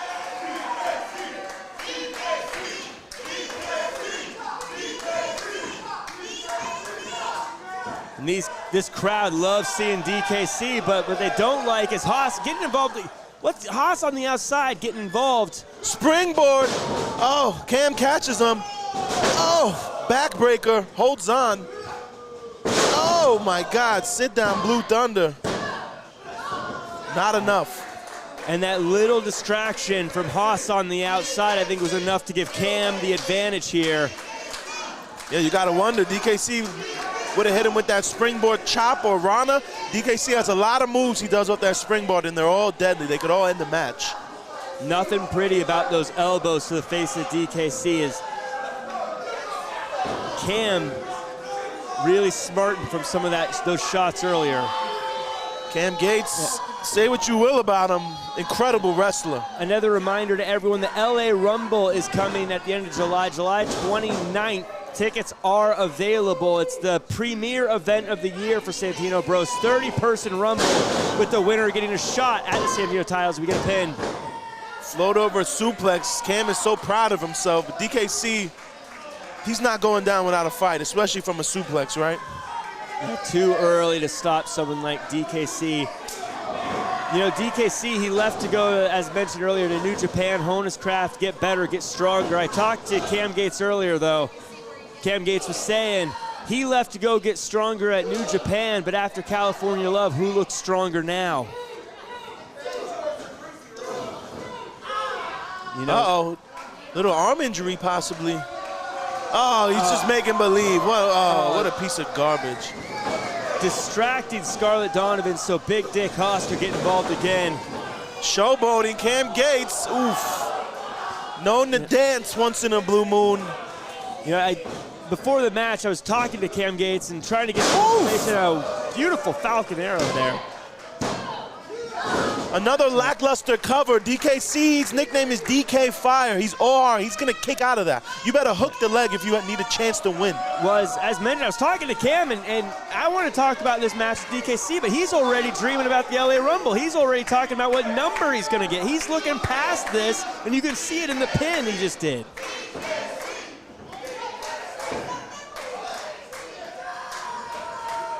DKC sees through it, reverses, goes behind, reversal by Cam, off the ropes, ducks the clothesline. Ooh, spins him around. Oh, somersaults, risking his own body to take down Cam. Literally hitting Cam Gates with everything. Hitting those dangerous chops.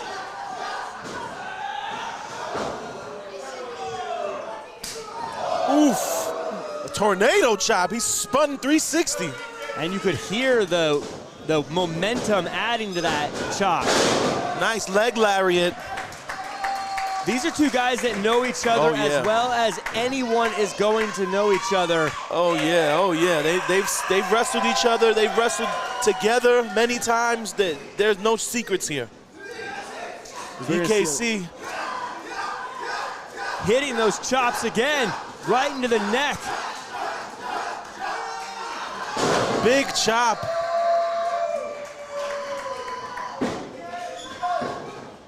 Ooh, somersault senton.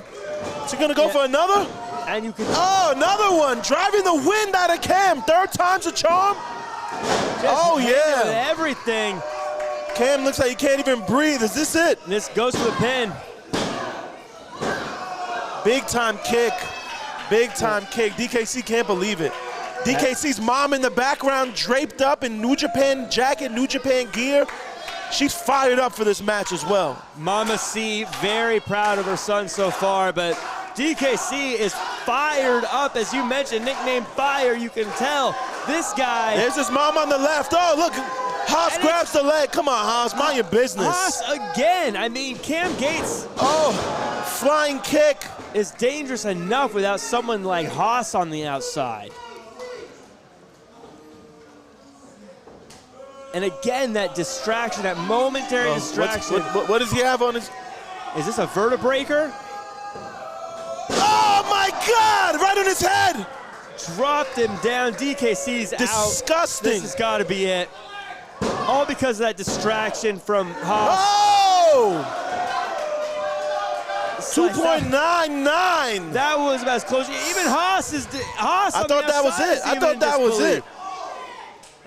Some of the fans saying that was 3, but I think DKC got his shoulder up last second. That's about as close of a near fall as you're going to get.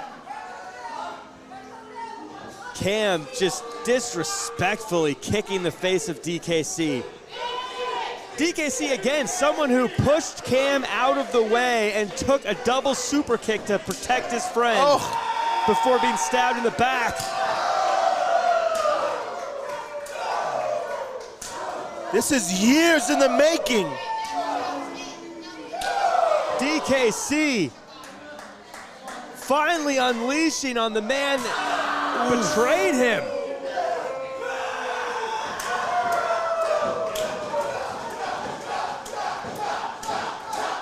Chopping him down like a tree. As this crowd chants chop along with each of those chops. What does DKC have planned here?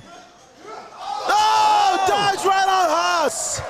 Sick and tired of the assaults on the outside from Haas. DKC takes things into his own hand, jumping to the outside and taking down the mammoth Haas. Taking the big man down. Will he stay down? I look like that one rocked him. Finally, we get this to a one-on-one match with the problem on the outside nullified. DKC takes the sky and hits a springboard Rough Rider.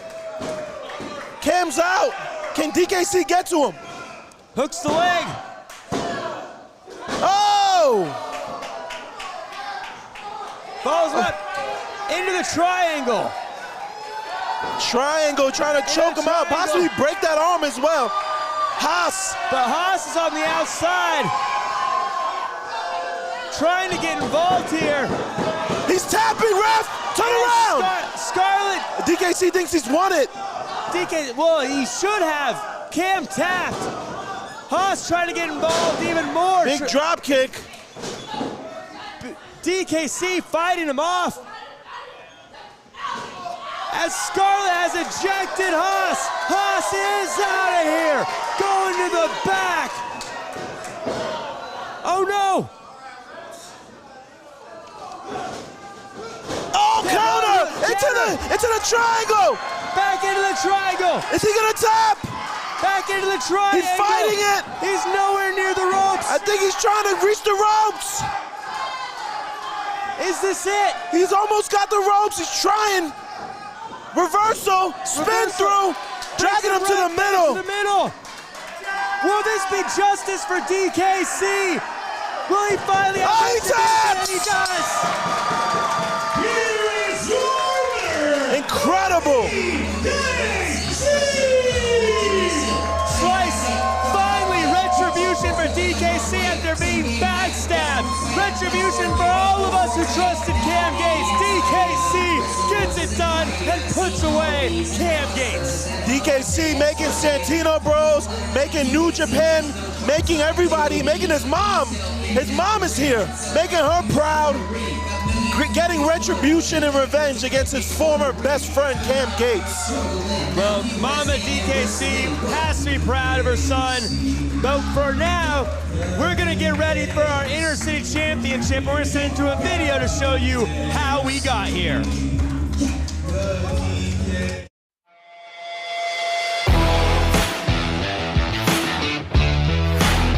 But great roll. Rosas with the inner city. Oh my! What does this prove, Ray? What does this prove? Oh my God, pump hand.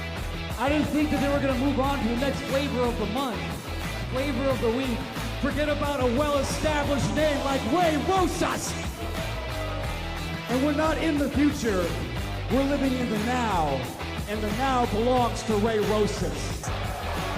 Wait, what? Someone get security in the ring. Someone get security in the ring. Someone get this guy out of here. Someone get him out of here. Where's security? Oh, refs.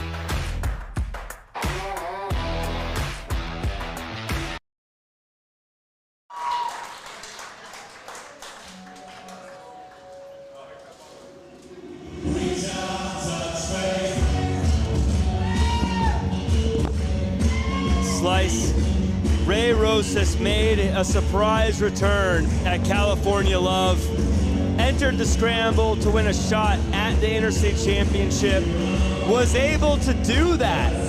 Got the shot, got everything he wanted. But still, as we saw in that video package, attacked Delilah Doom after her match and tried to hurt her before tonight. Yeah, Ray, I think he snapped. Something's wrong with Ray. Doesn't look like the same old happy-go-lucky Ray Rosas, right? Something's off about Ray. And for him to attack Delilah after winning that gauntlet match and overcoming the odds, I don't know what's going on inside his head. We haven't even really heard from him. Haven't really got an explanation, have we? Very disturbing, very disturbing. A former Santino Bros champion himself, someone who was once a favorite of the fans, but now we bring in possibly the most popular wrestler in Santino Bros, and it is the Inner City champion, Delilah Doom, having defended this title against any and all challengers, finds herself in a match that might be her toughest yet. Biggest fan favorite in Santino's and the first female champion in our long history. First Inner City champion. Very big deal. One of the toughest. Never say die. Gives it her all. A true champion. And she has had some incredible defenses since she's won that title. Ladies and gentlemen, the following contest is scheduled for one fall. And it is for the Santino Brothers Inner City Championship!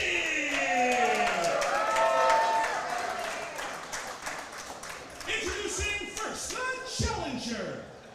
From Antelope Valley, he stands 5'9" inches tall and weighed in at 202 pounds. He is gifted and talented, Ray Rosas!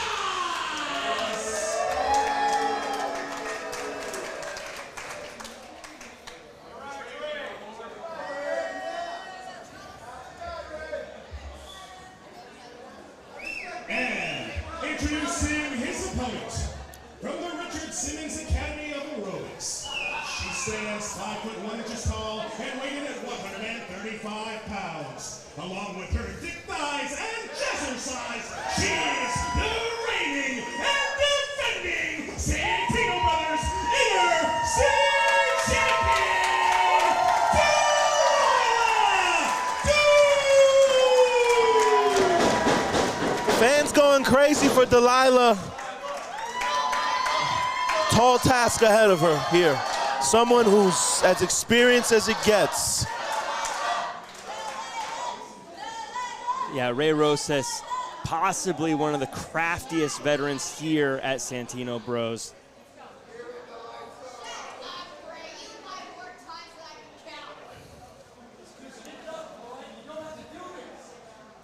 Ray asking her to give up. That's not gonna happen. The last time these two were in the ring together, Ray Rosas was attacking Delilah from behind, sucker punching her, sneak attacking her. But you can't sneak attack someone who runs up and punches you in the face. Delilah Doom taking control right off the bat, but the size of Ray Rosas too much.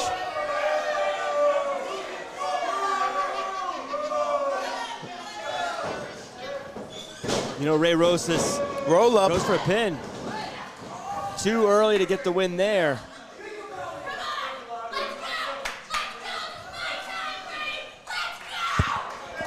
Delilah is spoiling double for a chop fight, forearms. and that's what she's getting. And folks, as this action kicks off, remember May 18th, Fight Night 8 is coming to you right back here in Azusa. Tickets are on sale and it will be streaming live on YouTube. Who will be the Intercity champion at that time? We find out right now. As this thing is kicking off fast. Kicks the arm. Flying Rana. Oh, right into the ropes.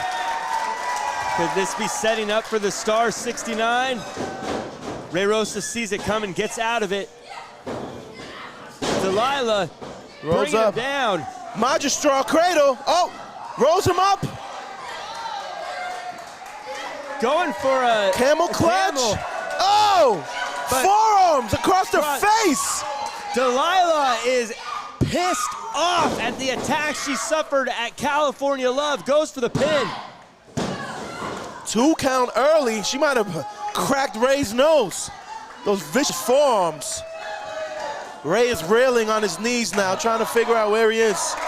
I think Delilah has completely caught him off guard. Oh yeah. Delilah, usually fun and lovable, just coming in guns blazing. And Ray Rosas does not have an answer.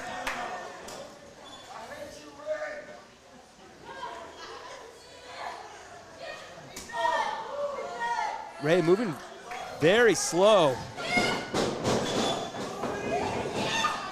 Oh, back body. As we get the pin. Ray has to be maybe questioning the attack before. I know Ray says he feels like he shouldn't have to fight. He says he doesn't want to fight Delilah Doom, but believes that he should just be given the championship. Delilah going for a suplex. Ray putting his knee down. Trying to get the larger man up. He's not going. Forearm stumbles Delilah, but she's still on her feet. Still on her feet. Delilah's a fighter. Taking the elbow to the face, but continuing to go. Boot up. Ray scouts it. Oh my God, he pulled her into a backbreaker. I don't think I've ever seen that. Great play by Ray Rosas. Vicious. Ray very crafty, very methodical. Goes for the pin. Oof. Delilah kicking out, but you see there's wear and tear on her lower back. Every kick out is going to be harder and harder as her back gets damaged. Rosas shaking his head. Frustrated that he has to even have the match to win this championship. Says that Delilah should just give it to him. And feels that it's just an example of how lost this new generation of wrestlers are. Chops Delilah. She's still on her feet. What a fighter. Belly to back. Goes for a pin again here. Telling her to stay down. You know, almost saying stay down like he's giving her advice. Not even talking trash. But I want to remind everyone as Ray just drives the knee into the back that you can go to SantinoBros.net and pick up some of our merch. Delilah Doom, if you want to support her, has some great merch on there, as well as hats, shirts, jackets, and more. Something like a modified surfboard, just wrenching that back. Let's go of the arm. Let's go of the leg. Still in control of her arm. Oh, she's fighting back.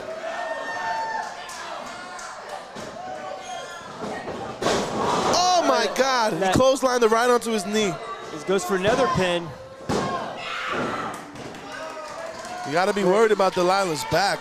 You know, Ray, you look at his face. He almost looks like he's upset that she kicked out because it means he has to keep on fighting her.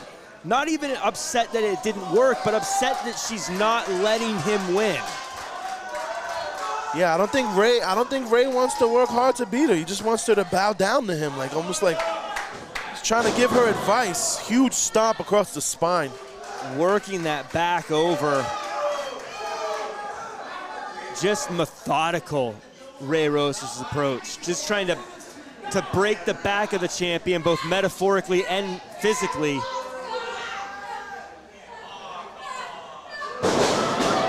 Another big backbreaker, jeez. Delilah's almost crying. As again, Ray says, stay down. See the pain in Delilah's face. She just... Delilah, you gotta worry about her health. Like, how much could her back take, you know, before it becomes permanent damage? Sometimes discretion can be the better part of valor, and I think fans cheering her on.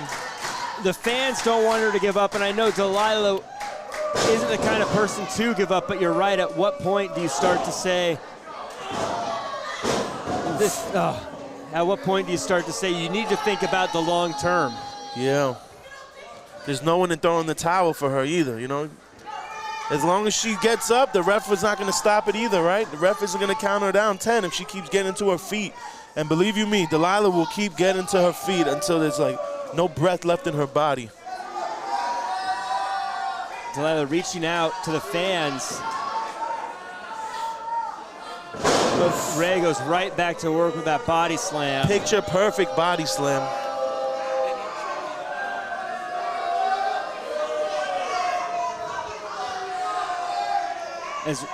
As Ray Rosas is trying to talk to the fans, almost like he's trying to tell them. Oh, misses the moonsault. And that is the opening that Delilah needed. Oh, spiked the DDT. But Delilah landed on her back, did the damage to herself. Can't capitalize. Ray is hurt too, right on his neck.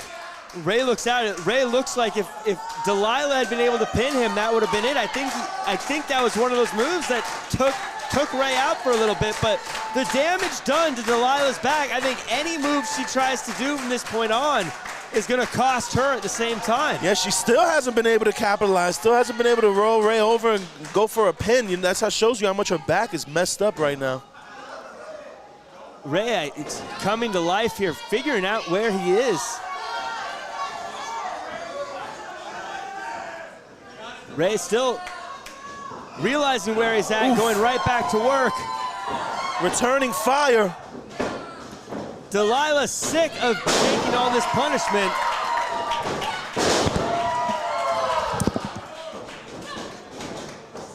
Swinging clothesline gets picked up by Ray. Never giving up. Doomy's never died. Delilah Doom fighting out of it, hitting a code breaker that sends Ray Rosas into the corner. And Delilah Doom is running and hitting the elbow. Hitting the shot to the midsection, and Delilah Doom going to work.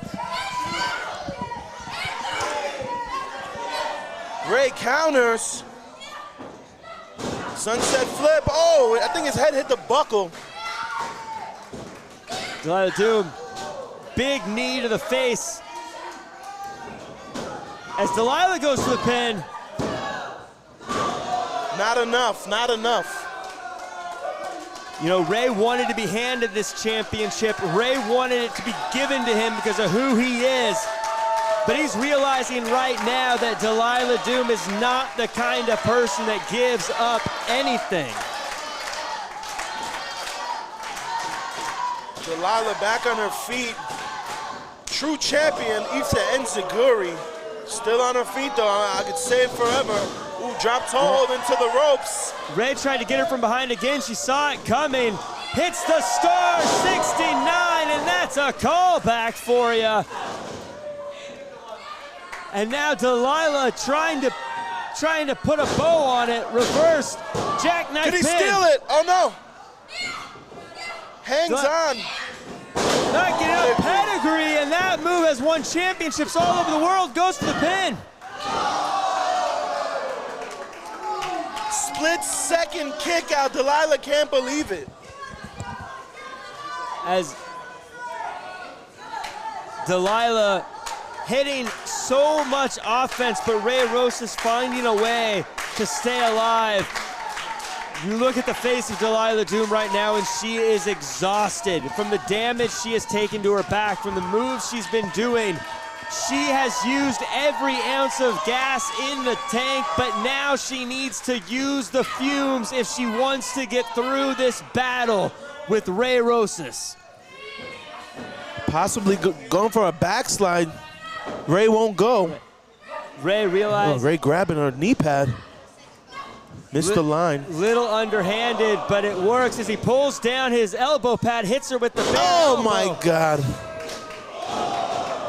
And Ray, that combination offense, goes for the pin, hooks the leg.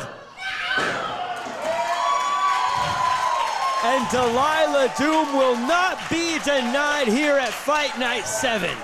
What's keeping her up? You gotta wonder, right? Is it the cardio? Is it the fighting spirit? What is it? Is it maybe just the admiration of these fans cheering her on, keeping her alive here as referee Scarlett Donovan checks in? Ray gotta be questioning himself, right? What do I gotta do to keep this girl down? Like, I can't put her away no matter what I do. Even if she's reeling, even if she's in crazy pain, she keeps kicking out. As he looks to hook in this full Nelson and pull back. Oh, look at the arch of that spine. That damaged back, and with her arms held back, how is she gonna get out of this? This gotta be it. This gotta be it. You can see his face. Knowing he's doing such damage to the champion, knowing he's hurting her so badly, but Delilah fights through, rolls through, gets the pin. Oh!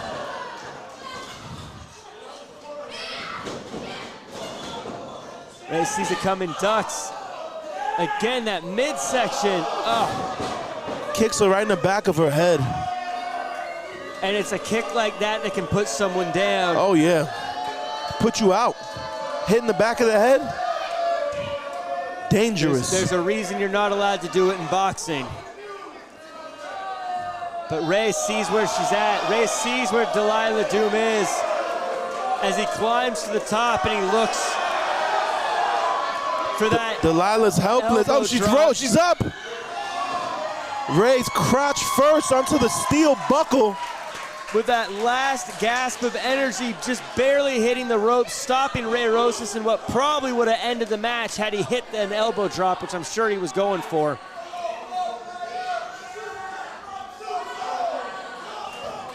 Ray loves to win with the elbow drop, but up here at the top. Dangerous position here. Ray going for, what's he going for? Fighting here. Picks her up. Could he possibly going for, oh God, please don't hit this. No. Top rope DVD? No. This Delilah's fighting. After everything that's happened. Elbows him right in his chin. Holding on, and we're gonna get Sparkle motion. Sends, oh my God, send Ray across the floor out to the outside. And she hit it with such force, like you said, Slice. Ray rolled all the way across the ring into the outside. Typically, Delilah Doom would win here. Who's this? What is? And here we see Savannah Stone and Eddie Roar. They were causing problems with Doomfly at that golf course. Super kick. What are they doing here? You know, like they got to mind their business. Yeah, I don't know what. Incredible match. Delilah almost had it won. You know, Ray rolled out, and now we got two idiots ringside. And Savannah Stone is a short fuse, let me tell you. She looks like she's about to explode outside. Yeah, she's a French fry short of a Happy Meal. There's something wrong with that girl. And this. No, I mean, is this how it's gonna go down? Hook. Delilah rolls through. Picks up. Oh my God! Back and hits the DVD. High angle. Goes for the pin and they pull Ray out. What are they doing? They're ruining this whole match. Of course. Delilah, suicide dive. Takes out both of them. Again, we saw them at the golf course, golf and stuff, picking fights with Delilah Doom. Bell's been rung. As this one's getting thrown out, no one wants to see that. Oh my God. Rosas on the. This one, just so frustrating. I don't know what's going on here. Is it a count out? So frustrating to see. We have this match. We have. Ladies and gentlemen, your winner via disqualification and still Santino Brothers Inner City Champion, Delilah Doom. Well, I hope Ray got his wish, right? Delilah Doom retains, but you don't want to see anything like this as we get a... Oh my God, Uranagi. Uranagi gonna get up. Delilah's husband. Eli, again, we saw these guys fighting outside of the ring, but they obviously didn't settle things there. And we heard, what is this, Primo? Primo coming. Oh, Primo clotheslines Savannah. Clotheslines Eddie. Primo works very closely with Doomfly, doesn't want to see these guys get involved. Sick of seeing triple teams. Huge power slam. And Primo Henyo defending. Incredible spear. Primo Henyo doing what's right. Clearing the ring, but what is this?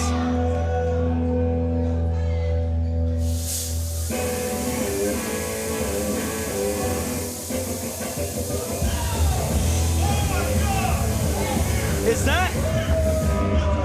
that Red Williams? Is that Red Williams? Red Williams, this is the man we saw on that motorcycle. This is the man we saw watching Ray Rosas footage. You gotta wonder what he's doing here, man. It's pandemonium. We got Delilah winning by DQ. Savannah Stone.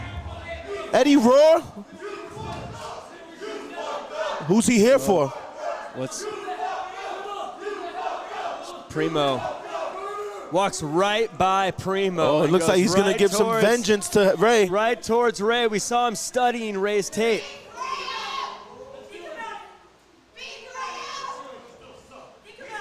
Oh! Cracks him with those rings. Look, he has metal rings on his hand. Those metal rings. You gotta wonder why. Primo. Oh! Back-breaking choke slam from Red Williams. You gotta wonder, what is he doing, man? And Why? Ray Rosas with this group of cronies around him. You would think Red Williams came to save the day, man, but what the hell is he doing? Savannah Stone holding Delilah Doom. What is Red Williams doing? Wait.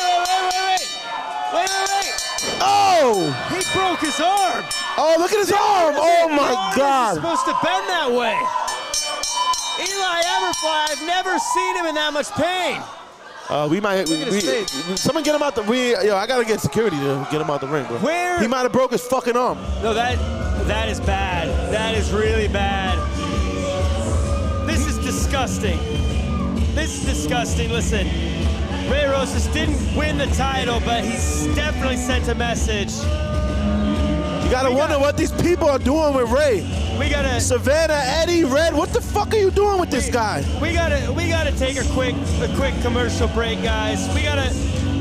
Have you ever wanted to be a pro wrestler? Well, Santino Bros has classes for you. Take a look at this.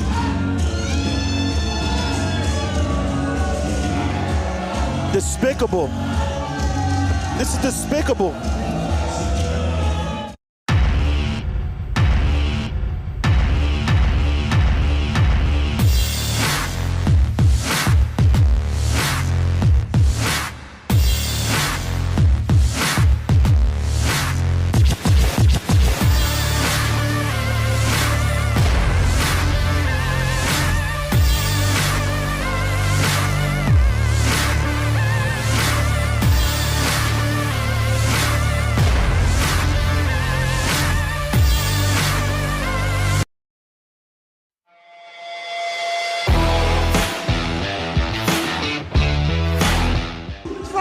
You claim that you're the uncrowned champion because you tore your Achilles because your bullshit body couldn't hold up to being the champ.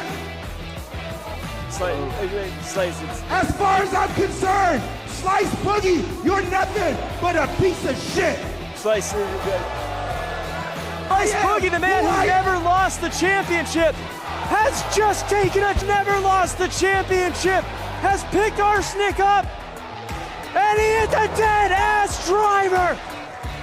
The The king of the concrete jungle has just taken out Damian Arsenic.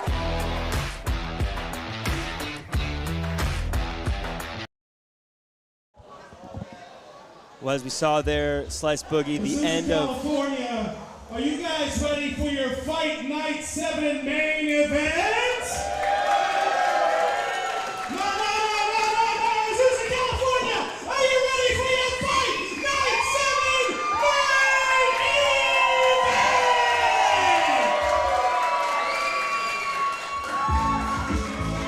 Well, we saw there that video package, the end of California Love. And it gets us here to our main event tonight. We saw earlier today the Krusty Krew came out and confronted Raw Meat. And they raised the bar, they raised the stipulations. What was gonna be a fun match now has a lot of stakes, as if the Krusty Krew wins, Lucas Riley gets a title shot, but if they lose, one of these two may be gone from Santino Bros forever. Very, very, very big stipulation. This could lead to Lucas winning his first ever heavyweight championship, or this could lead to Lucas and Dom never returning to Santino Bros, their home, where they literally learn how to wrestle. You know, you don't never want to be kicked out of your house, right? As Santino Bros had many wrestlers move on and do some incredible things on network television across the globe, but it's always on their own merit, their own desire to. Getting kicked out, never being allowed to come back.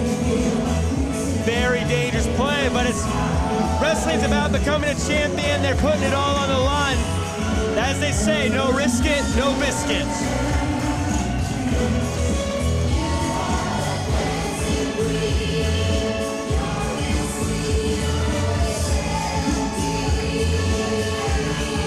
You got this song on your playlist? No. Not on my playlist.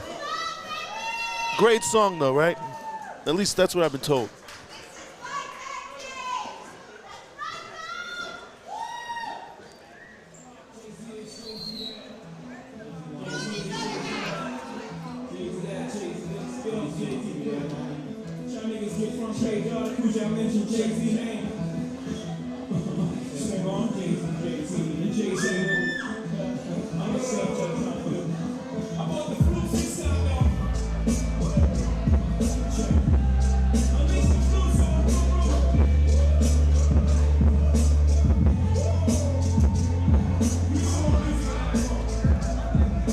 Again, we are operating on the champ's time, making us wait for them to come through the curtains. And here they come, the champion, the face and the ruler of the era of Cabrera, the Santino Bros champion, Che Cabrera, along with the Southern California bully, raunchy Rico. They're the Santino OGs. They are Raw Meat. I don't think you announced the Water Boy. And the Water Boy. And the Water Boy. Can't stand these guys, man. Oh, man. Just looking at them makes me sick. We saw that video package earlier of you, Slice Boogie, dropping Damian Arsenic on his head. Of course, that's why he's wearing the neck brace now. Though I feel like he's only wearing that to get a better parking spot. Who knows with this guy, man? Who knows? Those shorts are so far up his ass, you could probably see spandex when he brushes his teeth. Didn't know what kind of biker he wanted to be, a leather jacket one or a spandex one. Yeah, it's pretty silly. Ladies and gentlemen, the following is a tag team match scheduled for one fall.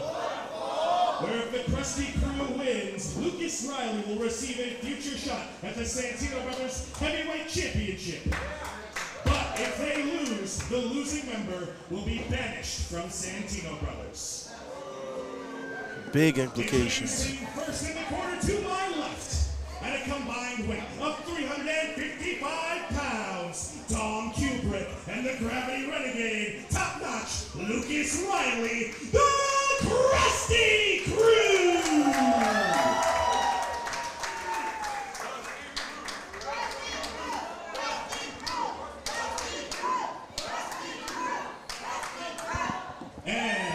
Introducing their opponents. Being accompanied in the ring by Damien Arsenic. At a combined weight of 471 pounds, Raunchy Rico and the Santino brothers heavyweight champion, Latino meat, Che Cabrera, Raw Meat!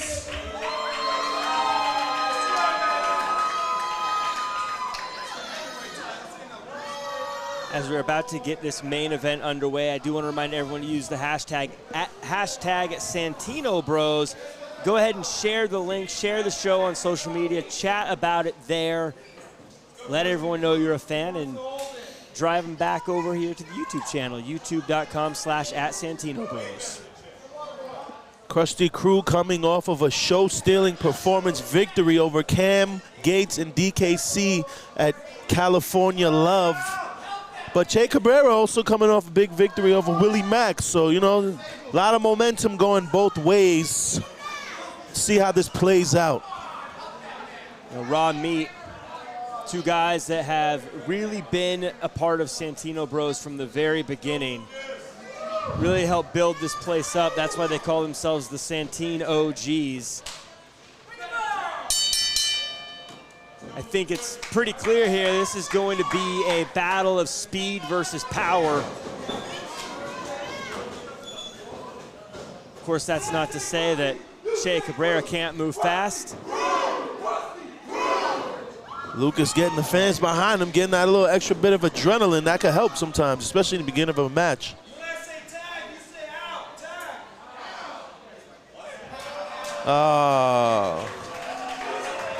Che doesn't want any parts of Lucas, huh? Che. Little fear, maybe, or mind games? Throwing the crowd interaction right back in the faces of the Krusty Krew. Like you said, Krusty Krew took the world by storm at California Love, set the internet ablaze when they were on screen there, on air at GCW's The Collective. Really one of the more talked about teams with some of their high-flying moves and their tag team chemistry. Strong lockup here. Rico showing the power advantage. Pushing Lucas into the corner. I have to imagine going for a lockup from Lucas Riley isn't the smartest move when your opponent is Raunchy Rico.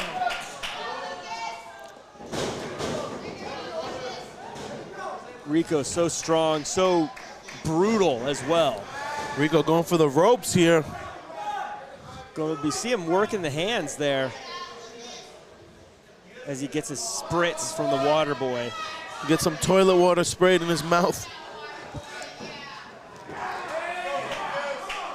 Nice headlock by Lucas. Hair pull by Rico. Come on, ref. Well, Rico, you got to give him credit. He knows to position himself so that the hair pull is on the other side of his body. And as we get this main event underway, I want to remind everybody that July 29th, the LA Rumble is coming back to Cudahy. Tickets are available at SantinoBros.net. It's the premier event for Santino Bros. 30-man Rumble. Winner getting a shot at the Santino Bros champion. As the Krusty Krew.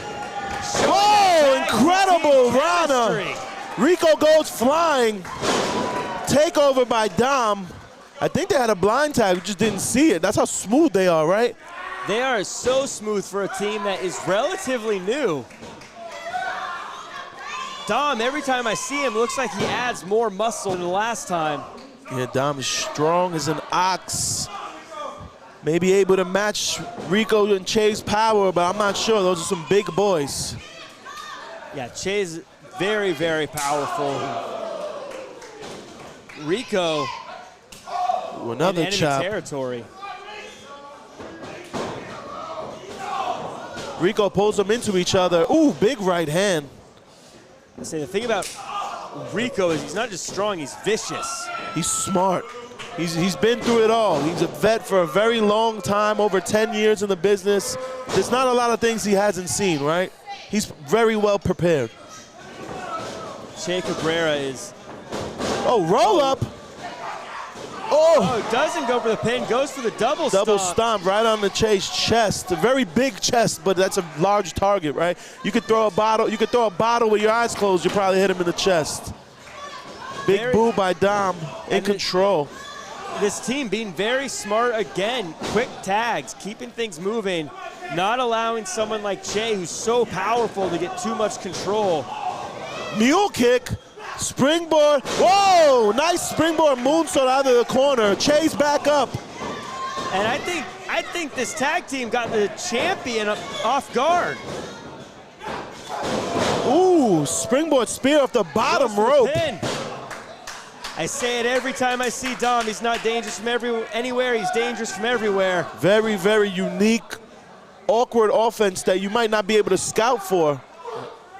Oof. Drops him on Che. As we get a pin. Not even a 2. Che is strong as an ox. Che is hurting, though. Che is very powerful. Che is your prototypical what you want in a champion pro wrestler. Strong, fast, smart, patient. Up and over. Lucas, beautiful roll. Che puts him up top. Kicks him in the arm. Oh! You know, it's not going to get you a highlight reel moment, but just took control of the match by pulling the foot hard off the top rope.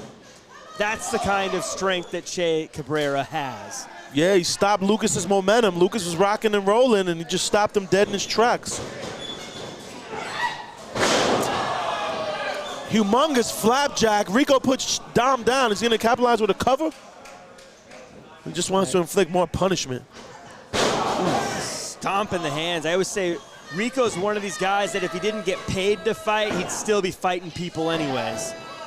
Yeah, Rico's very, very dangerous. Definitely known to work people's back. He has a multitude of backbreakers in his arsenal. I think. Oh my gosh. Huge power bomb. Yeah, Riley, I think, knew that a backbreaker was coming, trying to fight out of it. Yeah, he almost tried to go for a Rana, but Rico's too powerful. Pull him right up. And, you know, as we see a pin there, Riley kicks out. But we got to remind everyone that if Riley was pinned there, that'd be it for him in Santino Bros. Yeah. Pinned or submitted. This could be the last time we see Lucas Riley, the last time we see Dom Kubrick. Oh, huge clothesline. Just a big one as we get the pin here. 2 count. There's not a lot of wrestlers that are strong enough to possibly get a win off of a clothesline, but Che Cabrera is one of those guys. Yeah, Che could take your head off. Short right hand by Rico. Rico. Punishing the young Lucas Riley. Lucas showing some heart. Lucas knowing what's on the line for him, knowing that if he can get the win here. Tags in Dom, fresh Dom. Beautiful drop kick. And this team, the Krusty Krew, has the champ and Raunchy Rico reeling. Rico catches him, full Nelson, jawbreaker. What a great reversal to the full Nelson. Again, running. Springboard, blockbuster. That could be it. 2 only. He almost won Lucas a title shot there. Sends Rico to the outside. Oof, Rico too smart. Oh, my just God. a freight train move from Che Cabrera, takes down Dom. Che sending all that weight. Come on, Dom, kick out. You gotta wonder if Dom wasn't able to kick out, he'd be gone forever. Again, I gotta remind everyone, each pin, so much is on the line. Each pin. Big chop to Dom. Now the teamwork is coming into play. They're isolating Dom here. I want to make sure everyone goes and follows us on social media, Santino Bros on Instagram, Twitter, TikTok, YouTube. Rico sends Lucas down. Dom grabbing his gut. He could have a busted rib. That's a lot of man to land right on your stomach and ribs. And you can see the face of Dom feeling a lot of pain here. Underhanded tactics. Waterboy spraying water, but. And I wonder if. Oof. Dom is starting to realize the implications of this match. Big back body. Still enough power to get Raunchy Rico up and over. Hooks Rico. What he could be going for? A brainbuster suplex? Doesn't look like it matters as Rico's able to fight it out. And hits a suplex. Hits his own suplex. Trying to send Lucas down. Lucas tired of getting knocked down. Went to the well one too many times there against Lucas. Lucas sees it coming this time.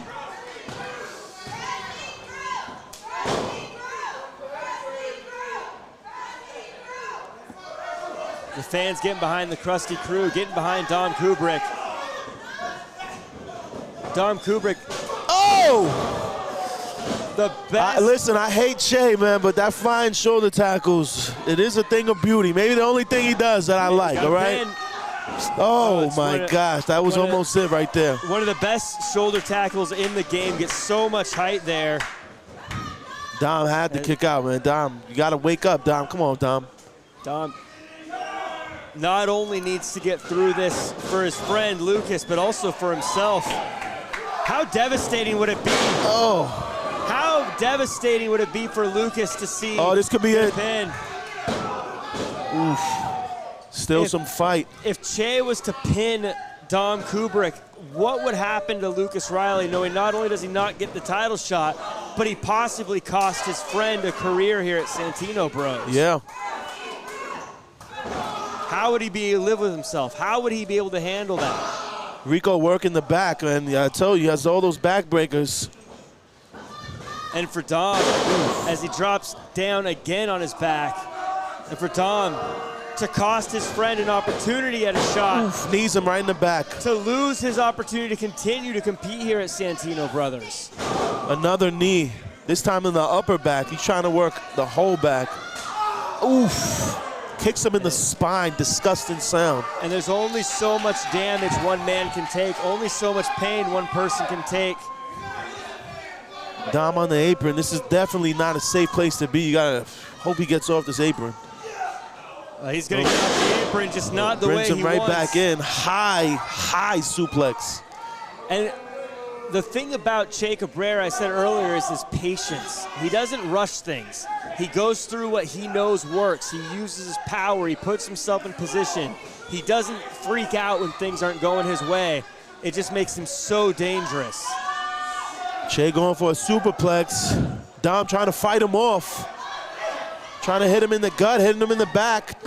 Giving all he got. Yeah, this is fighting for survival from Dom Kubrick. Whoa! Whoa! Get the power bomb for a big power bomb in a pit of danger. And Riley trying to will his partner into the corner. Dom Kubrick looks completely out, and you can see the face of Lucas Riley knowing just how dangerous the situation is. Knowing what's on the line, a title shot, a career, everything. Lucas trying to get to his partner. I mean, Dom trying to get to Lucas. Lucas is going crazy on the apron right there. Rico's in. Lucas is in. Big line. And this is the energy that the Krusty Krew needed. The explosive Lucas Riley fighting for everything. Che trying to cut him off. No, Lucas fighting them both off. But there's just too much raw big meat knee. in the ring.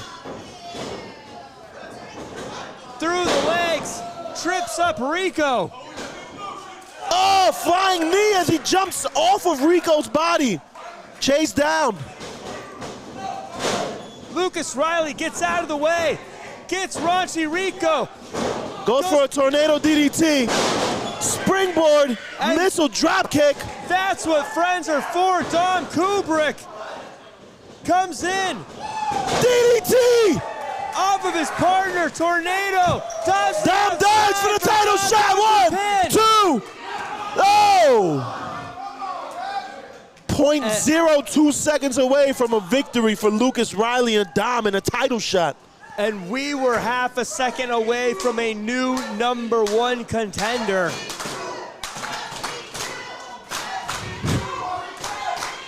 As the Santino brothers family, they cheer on the Krusty Krew. They believe in this team. Forearm, cannonball. Lucas, monkey flip power bomb. That's it. Oh, big boom by Che. Che was legal. Che was legal. The legal man was the wrong one. The Krusty Krew lost sight. And now the champion going to work. Oof, headbutts both of them at the same time. Kicks him in the gut. Che so big, but can both the Krusty Krew together take him down? I guess we won't find out. The ref just ate a clothesline. It was incidental. Oh, Rico, backbreaker. Oh my God, no. Spine-shattering spine buster. As the ref is hurt. The ref is completely out. He ate a huge clothesline. Rico tosses to the outside. It's pandemonium here. Up and cut a 99. That's it. Go for the pin. 1, 2, 3, 4, 5, 6. The crowd is counting. There's no ref. We should have a new #1 contender. Oh my gosh. That ref. Lucas trying to wake the ref up. He had victory. He had his victory sealed. Our referee, Steven A. Oh no! Clothesline, and now just a disrespectful kick to the crotch. Death Valley driver. This can't be. This can't be. No, Lucas' career is on the line here, man. Lucas Santino Bro's career. This can't be how it ends. No way, no! Lucas Riley owes so much to Santino brothers. It's such a shame to see. That's it. He's out of here. He kicked out. He kicked out. Lucas ain't going nowhere. Lucas Riley says his time as Santino brothers is not done, and Damian Arsenic is livid. Can't believe it. They can't believe it. What's this guy doing? No way. A metal pipe. Slice. Where'd Slice go? Slice. Where'd he go? Slice doesn't want to see the Krusty Krew's career end this way. We get a roll up. We got the win. He got the win.